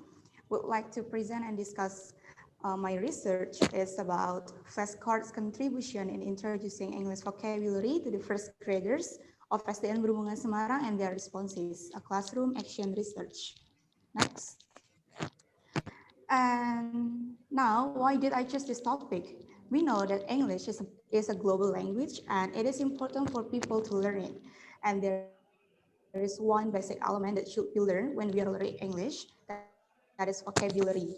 And in relation with it, Cameron 2001 in Halima 2017 says that in learning a foreign language at a primary level, vocabulary is really important to build up as it is essential in learning and mastering English as a foreign language. It means that young learners are needed to be introduced and taught vocabulary so they can master English. However, it is quite challenging in teaching English to Indonesian learners. English is a foreign language, so it's really challenging for teacher, especially in teaching young learners. Therefore, teacher needs to think and prepare teaching strategy for young learners. One of teaching strategies that can be used is by using flashcards. And from the pre-observation that I did before I implement my research, I found that the lack of teaching and learning varieties in classroom makes young learners tended to be passive. Their participation in teaching and learning process was limited. It makes they felt unconfident when they want to like participate in learning and teaching process, or even asking questions to the teacher, they felt unconfident. Next. Okay. The interested in learning more about how young learners learn English vocabulary and how beneficial teaching media for both students and teachers, might I, as the researcher, try to find these following questions. So one, how far can flashcards contribute in introducing English vocabulary to young learners? And two, how do the students respond in learning English vocabulary using flashcards? Next. And in order to find the answer, I took the first graders of 1A and 1B class of SDN Berhubungan Semarang as the participants. There are 48 students, so I took the average numbers of students' participation in each meeting due to there were some of them were absent in each meeting, so I took the average number. And then I was trying to find the students' responses which reflected during the teaching and learning activities in the field notes, observation sheet, students' worksheets, video, and photographs. Next. And then I applied classroom action research by Camis and McGregor. So it is said that action research has 4 essential moments and proceeds through a dynamic and complementary process. Those 4 essential moments are planning, action, observation, and reflection, as seen on the picture. And spiral of cycles that you can see on the picture can be stopped until the action researcher has achieved a satisfactory outcome and feels, okay, it is time to stop. Next. While in my research, I implemented 2 cycles. So the first cycle consists of 4 meetings, and I gave 10 colors as a materials. While for the cycle 2, I gave 10 fruits as a material and only consists of 2 meetings due to the pandemic of COVID-19. So I couldn't complete the meetings. Okay.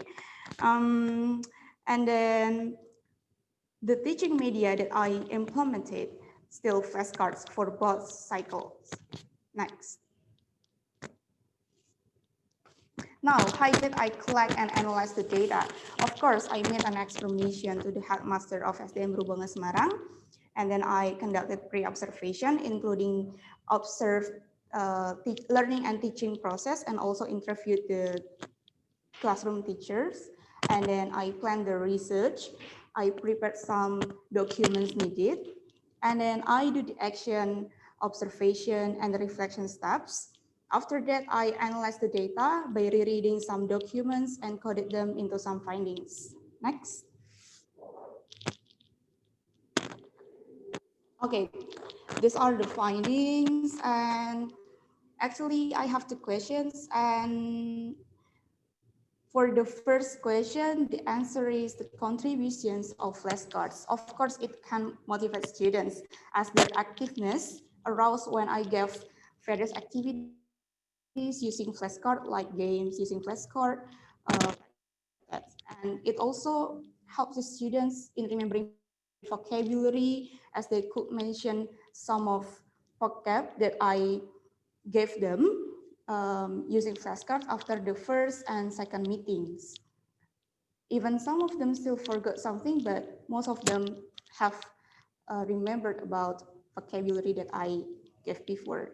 And then it also can help teacher in introducing English more easily. When teacher use flashcard, teacher can move freely, can create various activities that really interesting for students. And it is in line with ALESCOS 2001, as cited in FBIB 2017, says that when teacher involves students in active learning, the students' knowledge and understanding is reinforced in classroom. And during the teaching and learning activities, the students' responses are they were active, responsive, confident, and enthusiastic. They also showed their curiosity and they enjoyed the learning process. Thanks.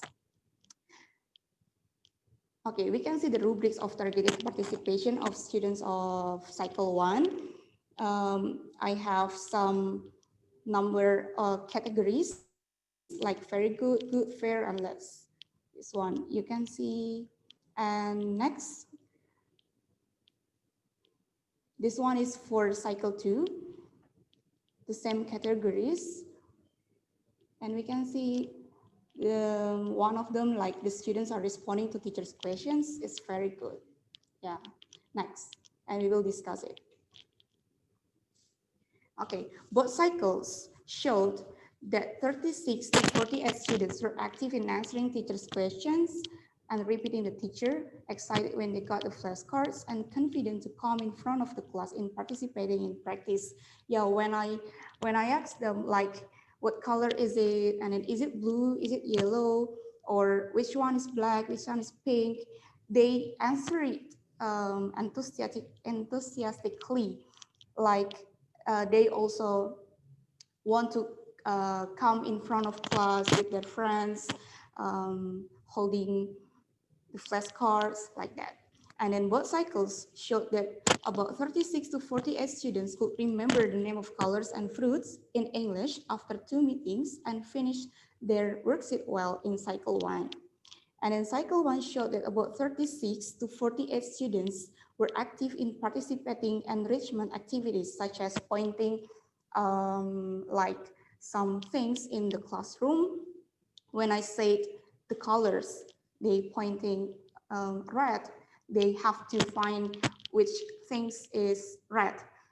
And then it means that around 75% students were active, responsive, and then enthusiastic, also enjoyed the learning process when I implemented flashcard in the learning and teaching process for introducing English vocabulary. However, there were still 4 out of 48 students in each meeting didn't pay attention, were passive, busy with their friends, made noise, hitting the desks, and shouting each other. Next. And it is needed for a teacher to create a good atmosphere and variations of activities such as the games using flashcards or an activity in students' worksheet in teaching and learning process. While for other researchers, in my opinion, it is really needed for them to implement more cycles, add more worksheets and or exercises, or even a task for students in order to identify students' competence and also interview with the students. Teaching strategy, media, materials should also be enhanced in conducting classroom action research as teaching and learning process in the classroom. Next, well, hopefully my research can be beneficial for students or also for teachers, not only English teachers. I hope they can create various activities so the students can gain the knowledge easier. That's all from me. Thank you. Okay, thank you, Vina. I would like to call Ayu. Yeah, there's a comment from siapa nih? Tristan. Okay, Ayu, are you there? Ayu? Yeah, okay. Can you read the chat box? There's a commentary for you from the son. To be honest, I didn't agree if men and women are equal in work because men do have more strength than women. And if you say so, then women should be working as construction worker as well. So what do you think? What I mean, I want to explain is that women and men should have an equal in education. So that women should have the opportunity to choose the job that they want to have. So if a woman should work in construction, so I mean, it's not what I mean. What I mean is that women and men should have women should have the opportunity in education like a man, because when a woman like housework and other things about as a mother, as a daughter, they cannot have the learn more about other things, so they cannot develop themselves more broadly about their intellectual. So that's what I mean. They have to have the same opportunity in education to have the same opportunity also in the workspace. Yes. Okay. Thank you. Ayu. Yeah. It's about equality in education. I would like to make an announcement before we start to NISA presentation. Yeah, that the attendance list, yeah, will be uploaded here through the chat box with the link bit.ly/sc presensi peserta, and then for all the reviewers and also presenters and committee as well. The attendance list will be uploaded through bit.ly/sc presensi. Okay, please pay attention on the chat box. Anytime the committee will upload it, the attendance list. Let's move to the next presenters. Nisa, are you ready?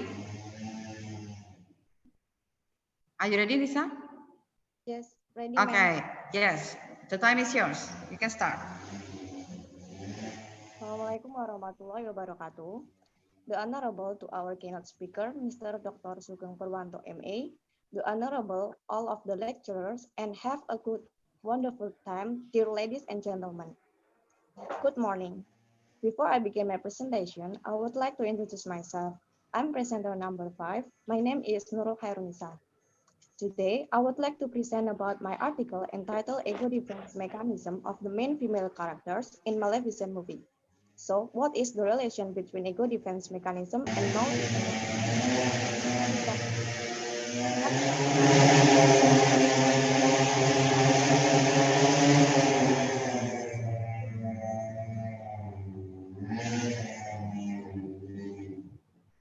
Next.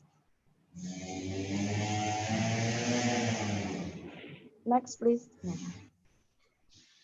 Ladies and gentlemen, in my first slide is the introduction. My article discusses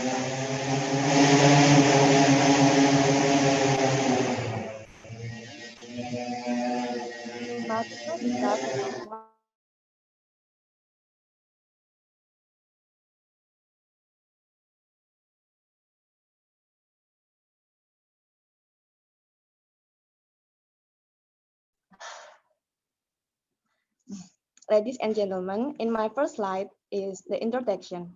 My article discusses about moral virtue as the background to the study. This study aims to analyze the main female characters based on conflict and psychological approach contained in the movie script. Psychological aspect emphasize on human behavior, while personality includes feelings, emotion, thought, and desire. Next. Next, please. Okay, the second point is about research method. This study aims to use qualitative method. According to literature, especially psychological approach, this study used ego defense mechanism by Sigmund Freud theory. The data source in Maleficent movie script. The data collection is done by the following steps. First, watching the movie carefully. Second, taking note to find out the characteristic in the movie script. Last, the data could be collected and analyzed relating to the main female characters. Next. The third point is about theoretical framework. A good defense mechanism is defense mechanism to protect ourselves from feelings of anxiety or guilt, which arise because we feel threatened. There are two types of ego defense mechanism are used in this study. Those are projection and repression. First, projection. Projection is self-mechanism to protect ourselves from from the awareness of our own bad action or feelings by accusing of others.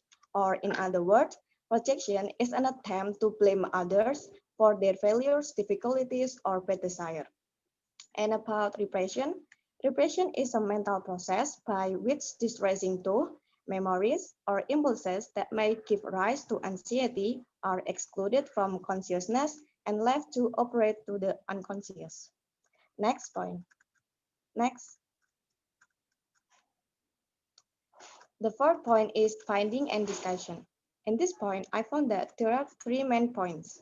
First, the causes of the main female characters' conflict are Maleficent feels betrayed by Stephen because he cuts off both wings by reason of he wants to be king. The conversation is depicted in the following citation. Second, the effect of the conflict experienced by the main female characters are Maleficent feels disappointed and want to take revenge on Stephen by curse his daughter Aurora. The conversation is depicted in the following citation. Third, ego defense mechanism protect ourselves from feelings of anxiety or guilt, which arise because we feel threatened. There are two types of ego defense mechanism are used in this study. Those are projection and repression. First, projection is an attempt to revoke the course. The conversation is depicted in the following citation. Next. Fifth point is conclusion. The study concludes that there are three main points. First, the causes of the main female characters' conflict are Maleficent feels betrayed by Stephen because he cuts off both wings so it can to be king. Second, the effect of the conflicts experienced by the main female characters are Maleficent wants to take revenge on Stephen by curse his daughter Aurora. And last, a good defense mechanism performed by Maleficent are projection and repression. The projection is that Maleficent changed her object of her anger from King Stephen to curse her daughter Aurora. Also, the repression are Maleficent has regretted her bad deeds and want to fix it by revoke the curse. Also, she realized that she sincerely loves Aurora as her own daughter. The last point is suggestion. Hopefully, this research gives many lessons and becomes a reference for other researchers. Next.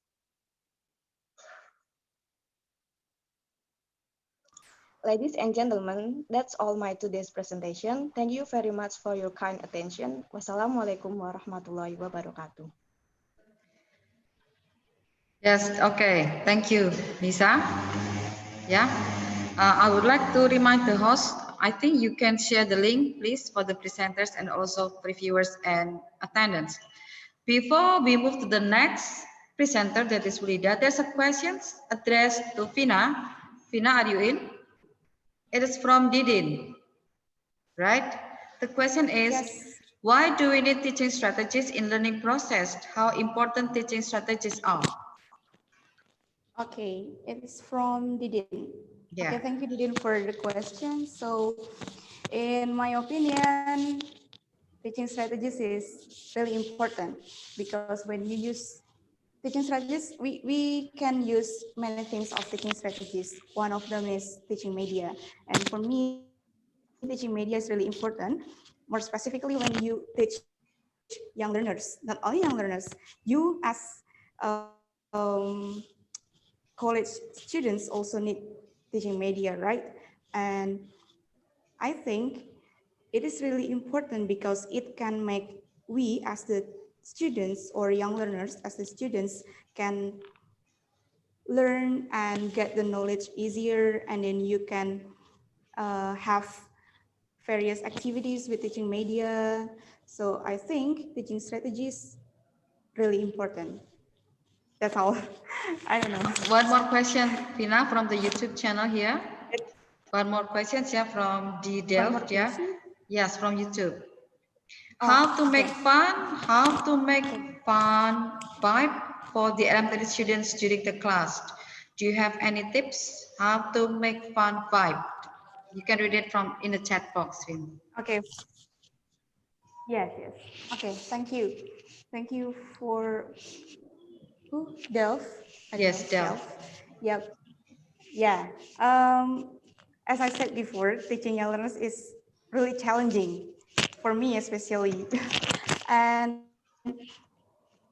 young learners have short attention span, as you know, that we should give them like varieties in the teaching and learning process, use games and then pictures, and then you use songs or videos, they will like it, and the vibes will be so like, we can say they will really like those kind of activities.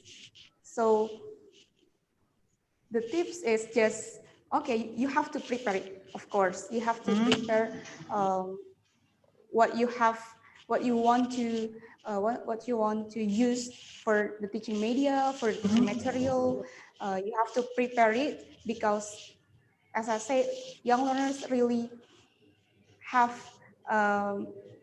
short attention span. So even games, you implement games in the 30 minutes, they will like, udah cukup, nggak suka lagi, like that. So just prepare it in the short time for young learners, and you have to prepare various kinds of activities like that. Okay, thank you, Vina. Yes, thank you, Vina. Now let's move to the next presenter, that is Wulida. Wulida, are you in, Wulida? Yes, ma'am. Okay. While waiting for your slide to show. Yes, Wulida, you can start your presentation now. Okay. I can see my PowerPoint, ma'am. Okay. The host, would you have Wulida please share her screen? Yes. Okay. Good morning, everyone. My name is Morning. Yulida.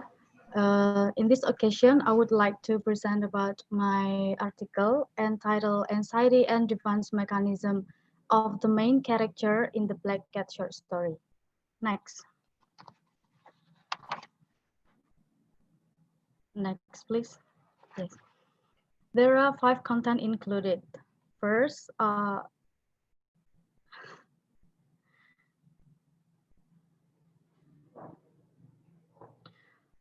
first introduction, and then research method, theoretical foundation, and then findings, and the last are conclusion and suggestion. Next.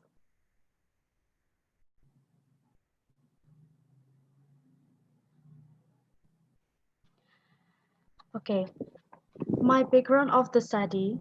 This study showed many psychological aspects in shape of anxiety and defense mechanism, and it is often happen in everyday life. Aspects of psychology include feelings, emotions, logic, and human behavior. This is my reason of conducting this study, because aspects of psychology are very closely related to daily life and important to be noted. This study was conducted so that the reader can understand the aspect of psychology and can apply it in everyday life to analyze the different characteristics of others. So this study is expected to be a lesson for others in order to understand, adapting, and interacting to people who have different personalities. Next.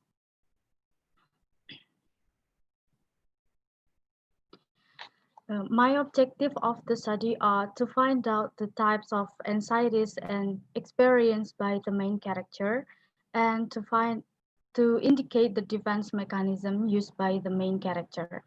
Next. Okay, This study belongs to a qualitative method that collects the data in the form of statements, sentences, utterances, and non-numerical data. This method works by interpreting the meaning of data, and it used to investigate the meaning associated with action, behaviors, and interaction with others. The data in this study were taken from the short story of The Black Cat by Edgar Allan Poe.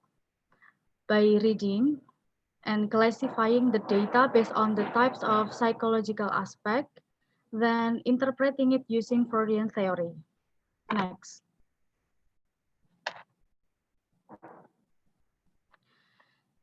In this study, theory of Freud 1856 until 1939 used in order to analyze the psychological aspect of the main character in the Black Cat short story.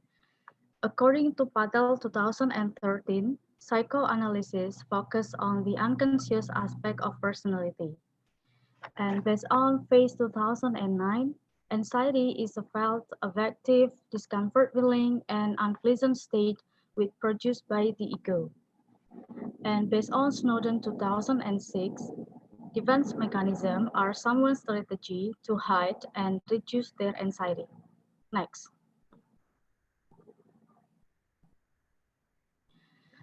And according to Freud, types of anxiety are neurotic anxiety, realistic anxiety, and moral anxiety. And based on Cookduck 2015, the most common types of defense mechanism used nowadays are denial, repression, rejection, identification, regression, intellectualization, reaction formation, displacement, symbolization, and acting out. Next.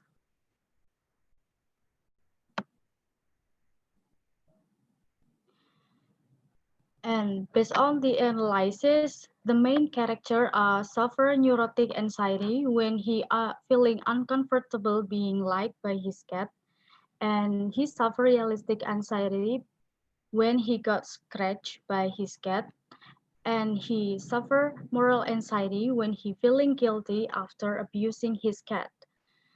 And the main character use several types of defense mechanisms such as acting out, which is he poked his cat's eyes, and he said and act excessively to cover up his mistake, which called symbolization, and he used displacement, which is he directed his anxiety toward alcohol, and he denies that he experienced remorse or regret, which called denial, and the last, he blaming the cat for his own mistake, which called projection.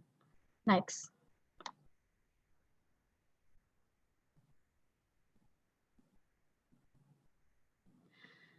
So I conclude that the main character show neurotic, moral, and realistic anxiety, and he used displacement, denial, symbolization, projection, and acting out defense mechanism to cope, hide, and reduce his anxieties.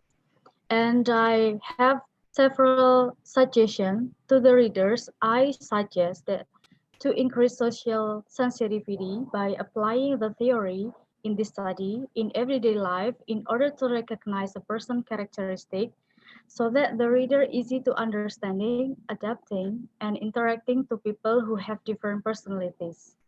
And I suggest to the next other researcher to analyze more deeply about psychoanalytic theory. And the next researcher are expected to be able to develop this research by examining the part that have not been examined in this study. Next.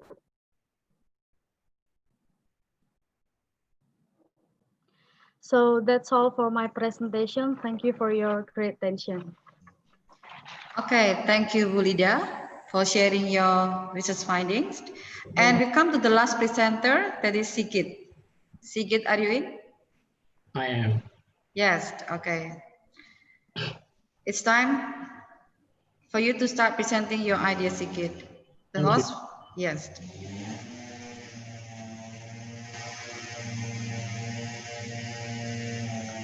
Host, please. Waiting for the PowerPoint. Yeah. Sigit is ready. Okay, good morning, ladies and gentlemen, and Good good morning. morning. So thank you for the chance. So today I'd like to title this pronunciation of English fricatives and affricates produced by English students of Stikubank University. Next. Next, please. So this final project, the final project is divided into 5 chapters. The first one is introduction. It will discuss about the background of the study and the statement of the problem, and then review of related literature. I'll talk about some theories that I use, and then research method, how the data were collected and how the data were analyzed, and then finding and discussion, and finally conclusion of the research. Next. So the background of the study. The student in Stikubank University study about IPA or international. So that's the base of pronunciation of English with American base.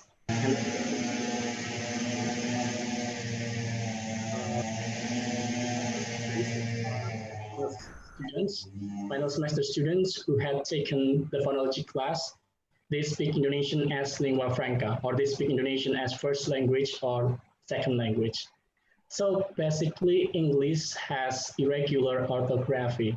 So one letter cannot represent one sound. So that makes English a bit difficult in pronunciation. And then some English consonant sounds are absent in language 1, or in this case is Indonesian. And finally, mispronunciation occurs in fricatives and affricates. Next.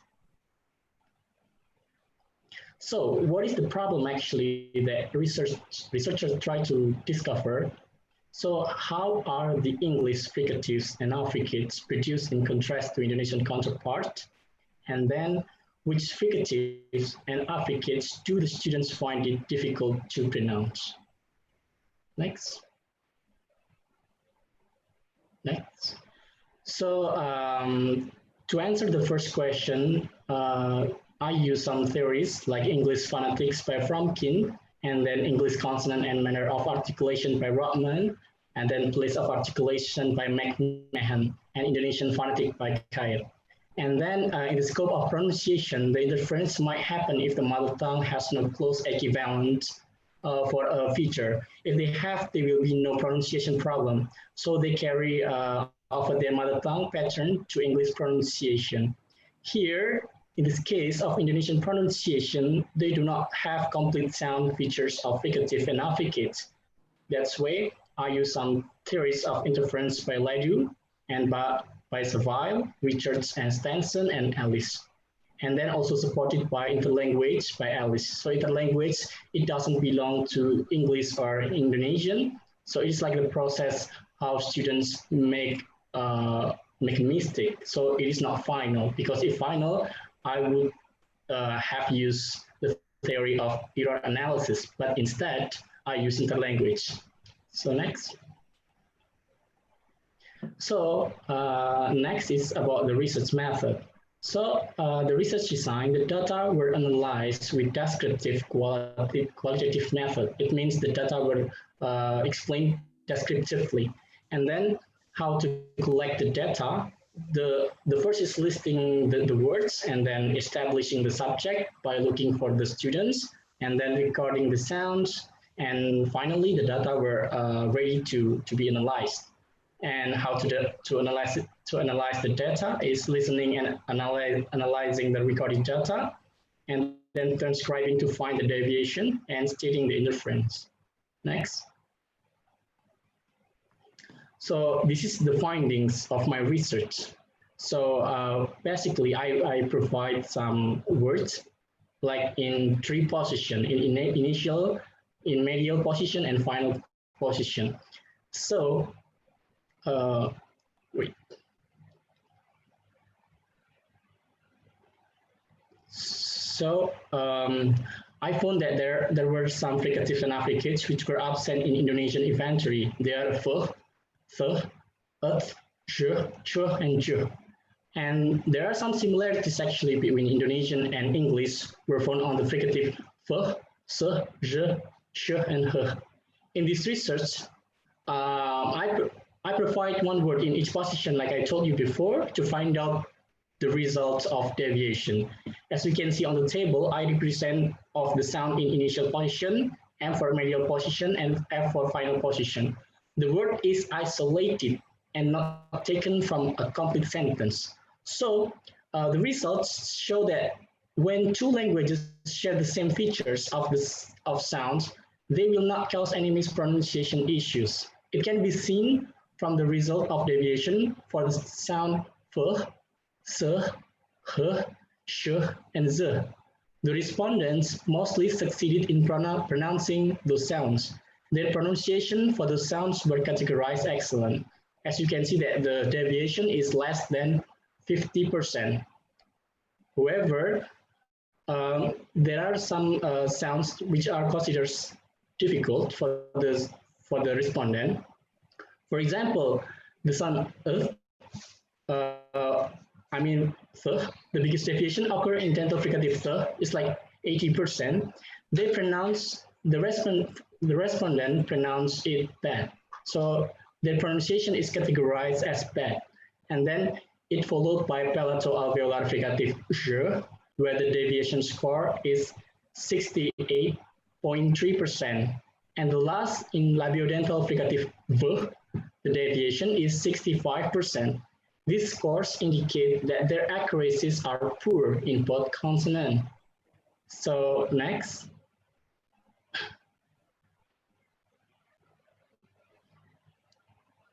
So from the finding on analysis, there are three categories of mispronunciation. They are spelling mispronunciation, and then devoicing mispronunciation, mispronunciation of the consonant which the place of articulation is close. And first, most of Indonesian speakers, mispronunciation are the spelling pronunciation as the language interference of the mother tongue. The example of the spelling pronunciation occur in almost English consonant. One of them is like the word genre. Some respondents pronounce this word as genre or genre. So that is a mistake, and it's called as spelling pronunciation because they just pronounce the letter, the sound j as the letter g. So it's like instead of saying genre, they say genre. And then the second mispronunciation is devoicing mispronunciation. When a voiced consonant becomes devoiced or voiceless consonant, it is also the interference from the Indonesian pronunciation. The devoicing mispronunciation appears in the English consonant v. For example, like the word village.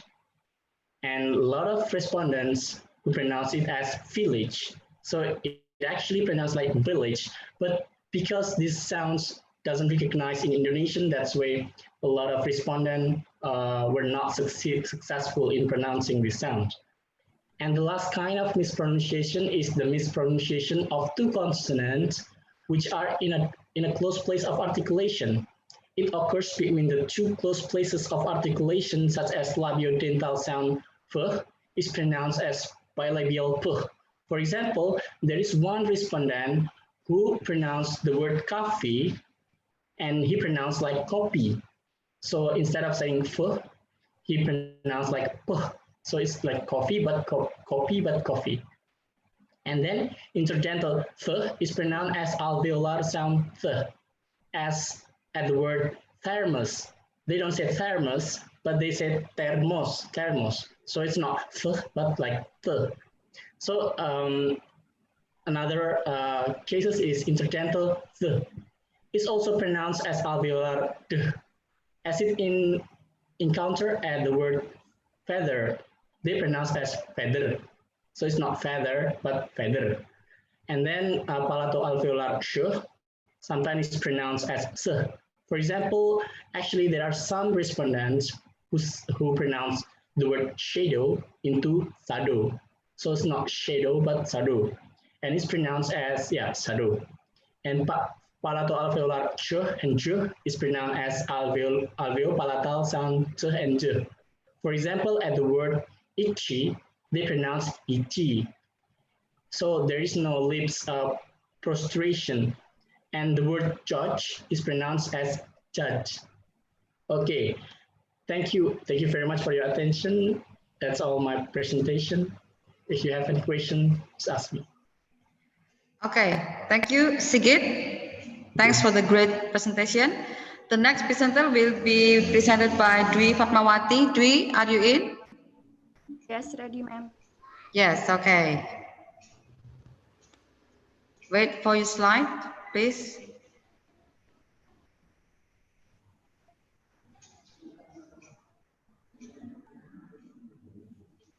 You can start your presentation, Dwi.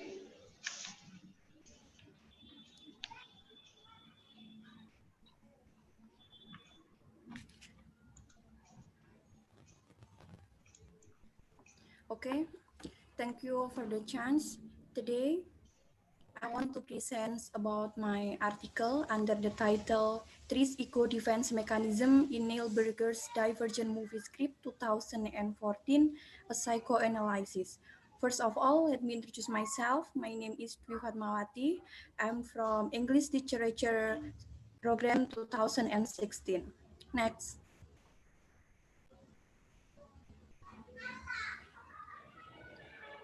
Next. Here is the outline of my presentation. Okay, let's move to the point one. Next.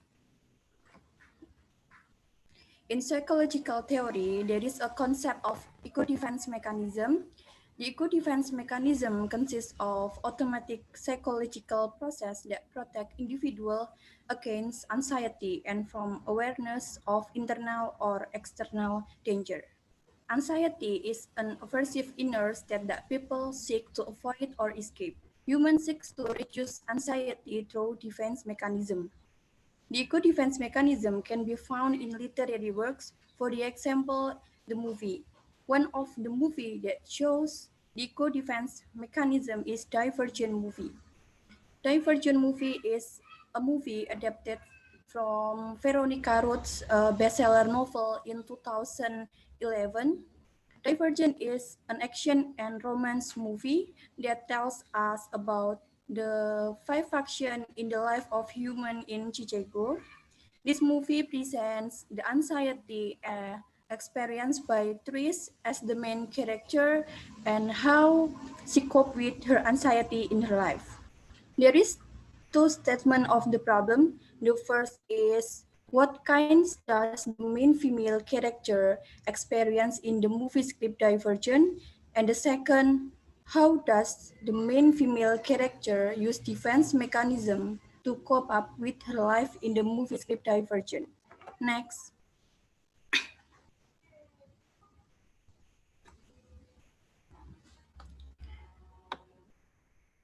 Based on the McLeod 2014, psychoanalysis is a type of therapy that aims to release pent-up or repressed emotion and memories to direct the client to catharsis or healing. And based on the psychological perspective, Anxiety Disorder Journal by Donald Moss, anxiety is the total response of a human being to threat or danger. There are three kinds of anxiety. The first is realistic anxiety, the second is neurotic anxiety, and the last one is moral anxiety. And to cope up the anxiety, someone use eco-defense mechanism. Based on the Daniel 2011, defense mechanism is an unconscious psychological mechanism that reduces anxiety arising from unacceptable or potentially harmful stimuli. Based on the Chess Phase 2008, there are 8 kinds of eco-defense mechanism, namely repression, reaction formation, fixation, projection, displacement, sublimation, regression, and rationalization. Next.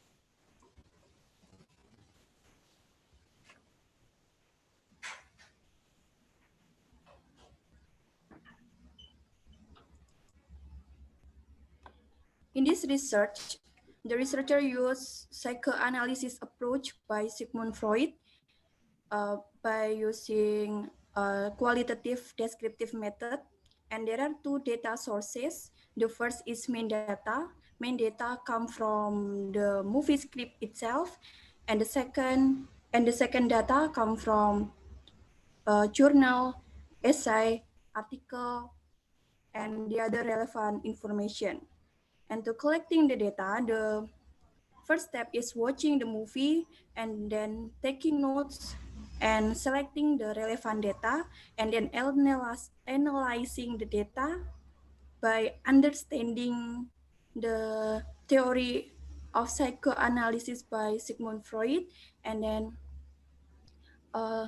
classify the anxiety and eco defense mechanism by trace character, and then interpret the data. Next.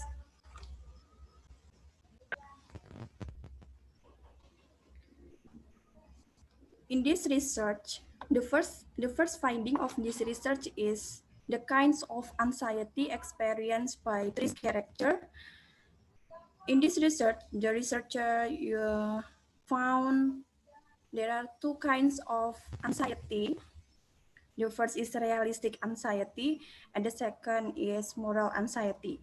Realistic anxiety happens 3 times. The first is when Tris feels scared to take a test to determine to what faction she belongs. And the second realistic anxiety is Tris is afraid if she didn't pass the test to be downless, and then she will be factionless. And the last realistic anxiety is Tris feels scared as she thinks that what happened with Tori's brother will happen to her. And the second is moral anxiety. Moral anxiety happens 3 times.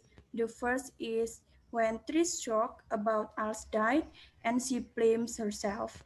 And the second is when Tris killed Will. Tris shot Will with the gun because her situation is threatened.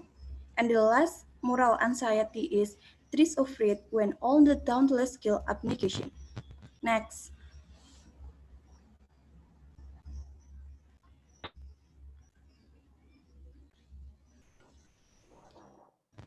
The second finding of this research is the eco-defense mechanism that used by Tris character. The researcher found there are 5 types of eco-defense mechanism, namely repression, sublimation, reaction formation, displacement, and regression. The first eco-defense mechanism is repression. Repression happens once when Tris relaxes herself to come to the test to determine her faction. And the second is sublimation. Sublimation also happens once when Tris tries to fight her confusion, worried, and sadness by practicing in every leisure time to pass the test. And the third is reaction formation. Reaction formation happens when Tris blames herself about Al's died and she going away, then asks for to leave her alone. And the fourth is displacement. Displacement happens twice. The first is when Tris tries to save herself by shoot her friend's Will. And the second displacement is when Tris shoot Peter to enter the headquarters of Dauntless so she can stop the computer. The last eco-defense mechanism is regression. Regression happens once when Tris comes to Caleb. Caleb is her brother and tells that she wants to back to abnegation. Next.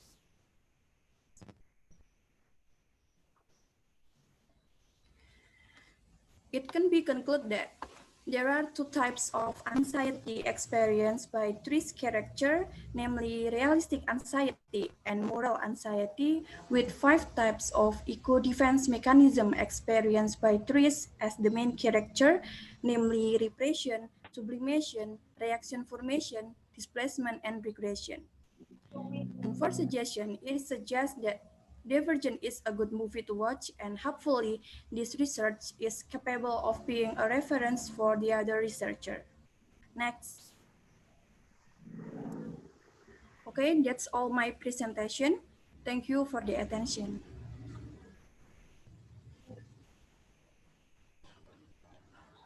Okay, thank you, Di Fatma. Now we come to the last presenter. Hawa, are you ready? Yes, ma'am. Okay. Host, could you please help Hawa sharing the slide? Okay, Hawa, you can start your presentation. Okay, ma'am. Thank you for the chance. Good morning, ladies and gentlemen. Today, I'm here representing one of the students of my supervisor to present my article entitled The Effort of the Main Female Character to be the Leader in Whale Rider Film Script. Next. Next. And for the introduction, I will discuss a brief of Whale Rider film. In Whale Rider film, the main female character is Pakia Apirana, or Pai. Pai is a 12-year-old girl who is the only child in the line of the leader succession. Meanwhile, Koro, or Pai's grandfather, who is the current leader of the tribe, believes in his old ancestor tradition, which is said he, the boy of the firstborn of the lineage of the leader that should be the next leader. Even though Bai is born as the lineage of the leader, Koro will not consider Pai as the next leader because she is a female. Next. And next is leadership. Leadership in woman context tends to look into woman movement to fight with patriarchal values in society or a family. It also means that in leadership, woman is one of their struggle for gaining equality. Next. Next. And next is the review of literature. First is feminist leadership. Feminist leadership seeks to abolish the patriarchy in order to challenge the patriarchy system by becoming the leader and struggle from societal inequalities. Next. And the second is patriarchy.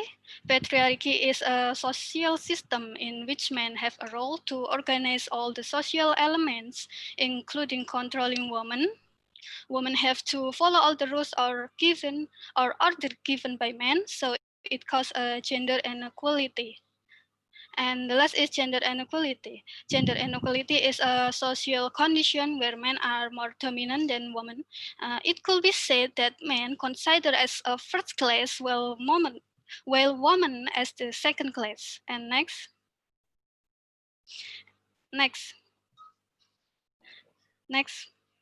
And the aims of this research is to find out what gender inequality that the man-female character face to be the leader, and to find out the efforts that the man-female character did to be the leader in Well Writer film with two research questions. First is, what gender inequality does the man-female character face to be the leader? And the second is, what are the efforts that the man-female character did to be the leader? Next. Next. And then the previous study, I found two similarity of the study, which is related to the article. However, they have some different point of view and theory. Next. Next, please.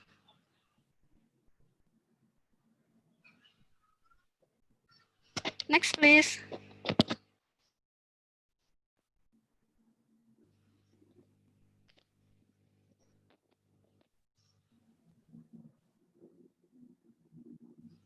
Next.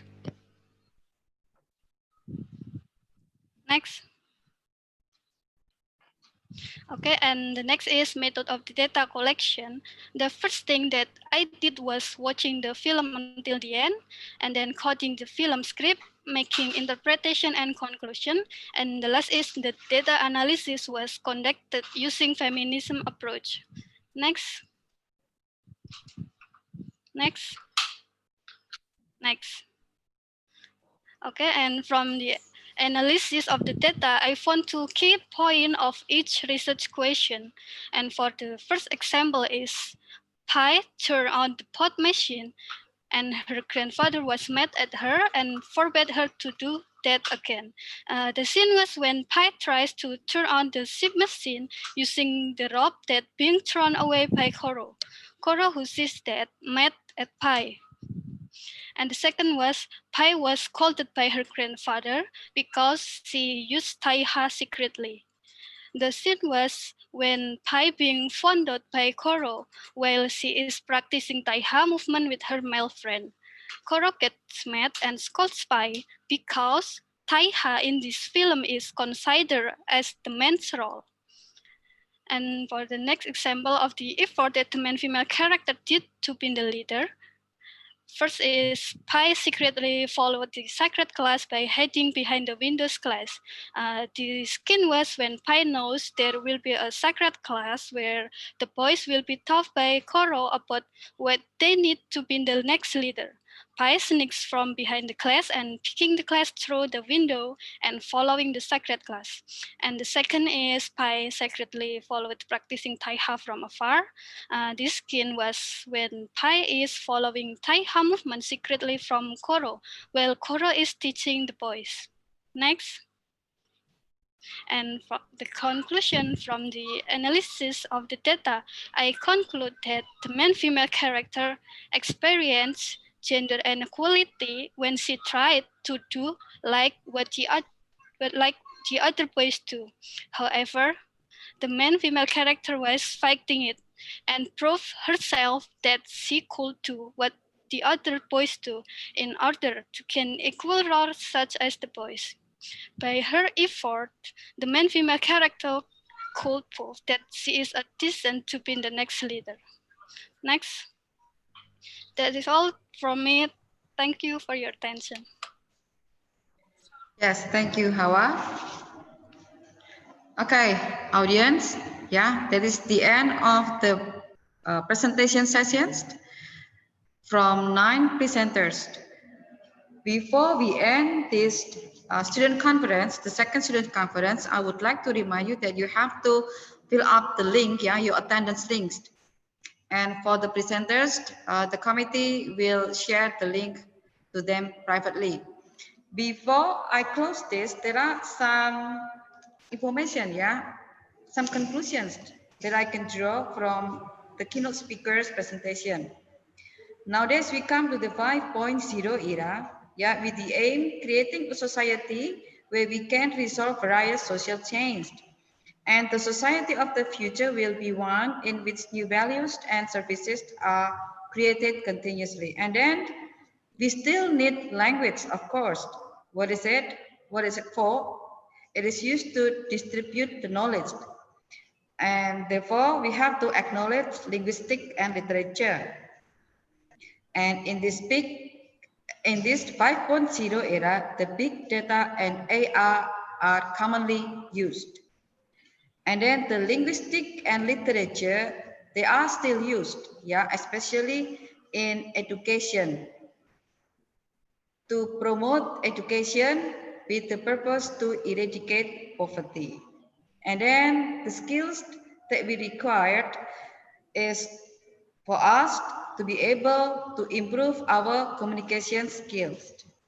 Yeah, those things that I can draw from the keynote speaker's presentation. And then for the presenters, yeah,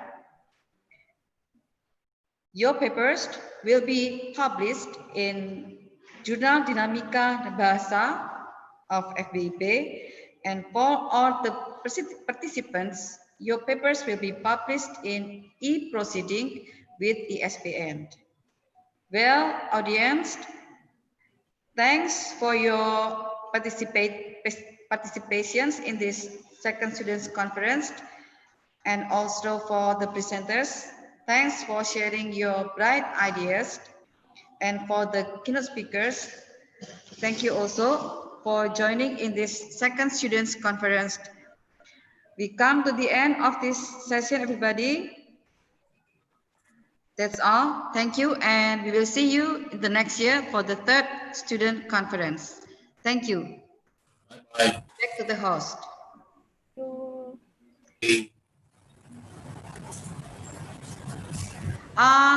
Lupa ya, kayaknya foto dulu ya. Everybody do not leave the room, please. I forgot it. Just Any announcement for the guest presenter? Or? Yes. Oh yeah. Have you distributed the giveaway also, Pak? Not yet. Okay. Do not leave first. Everybody sudah already leave ya.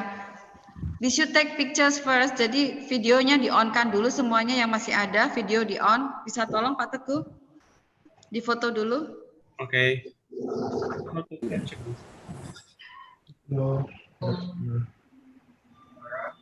Okay, I will capture the. Ya, Pak Sugeng sudah live belum?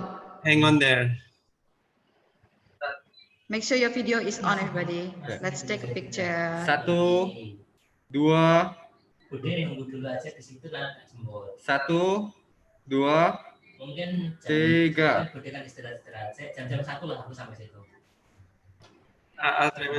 Satu lagi. 1. Again. 1, 2, 3. Oh iya. Again. Sudah? Anggi itu pasti ya. Again. Apa? Again. Agi, mem. Ya. Sudahkah semuanya? Pak Wait, Teguh? no, not yet. Okay, wait. 1 and 2 and 3. Okay. Okay. Should we announce the best presenter for today? I think we can put the announcement through our website, yeah, Pak Teguh, because we have to discuss it first. All right. Yeah, okay. Now back to you as the host.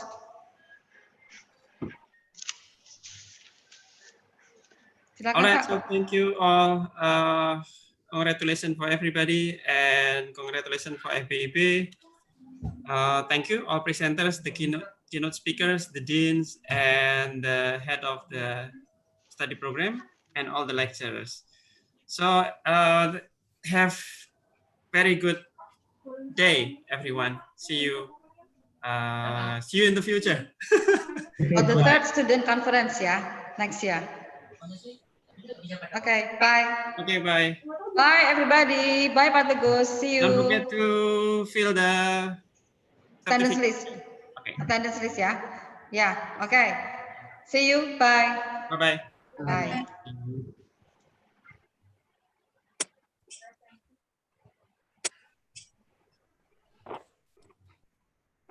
Ega, Anggi, kalian ngapain malah guyonan?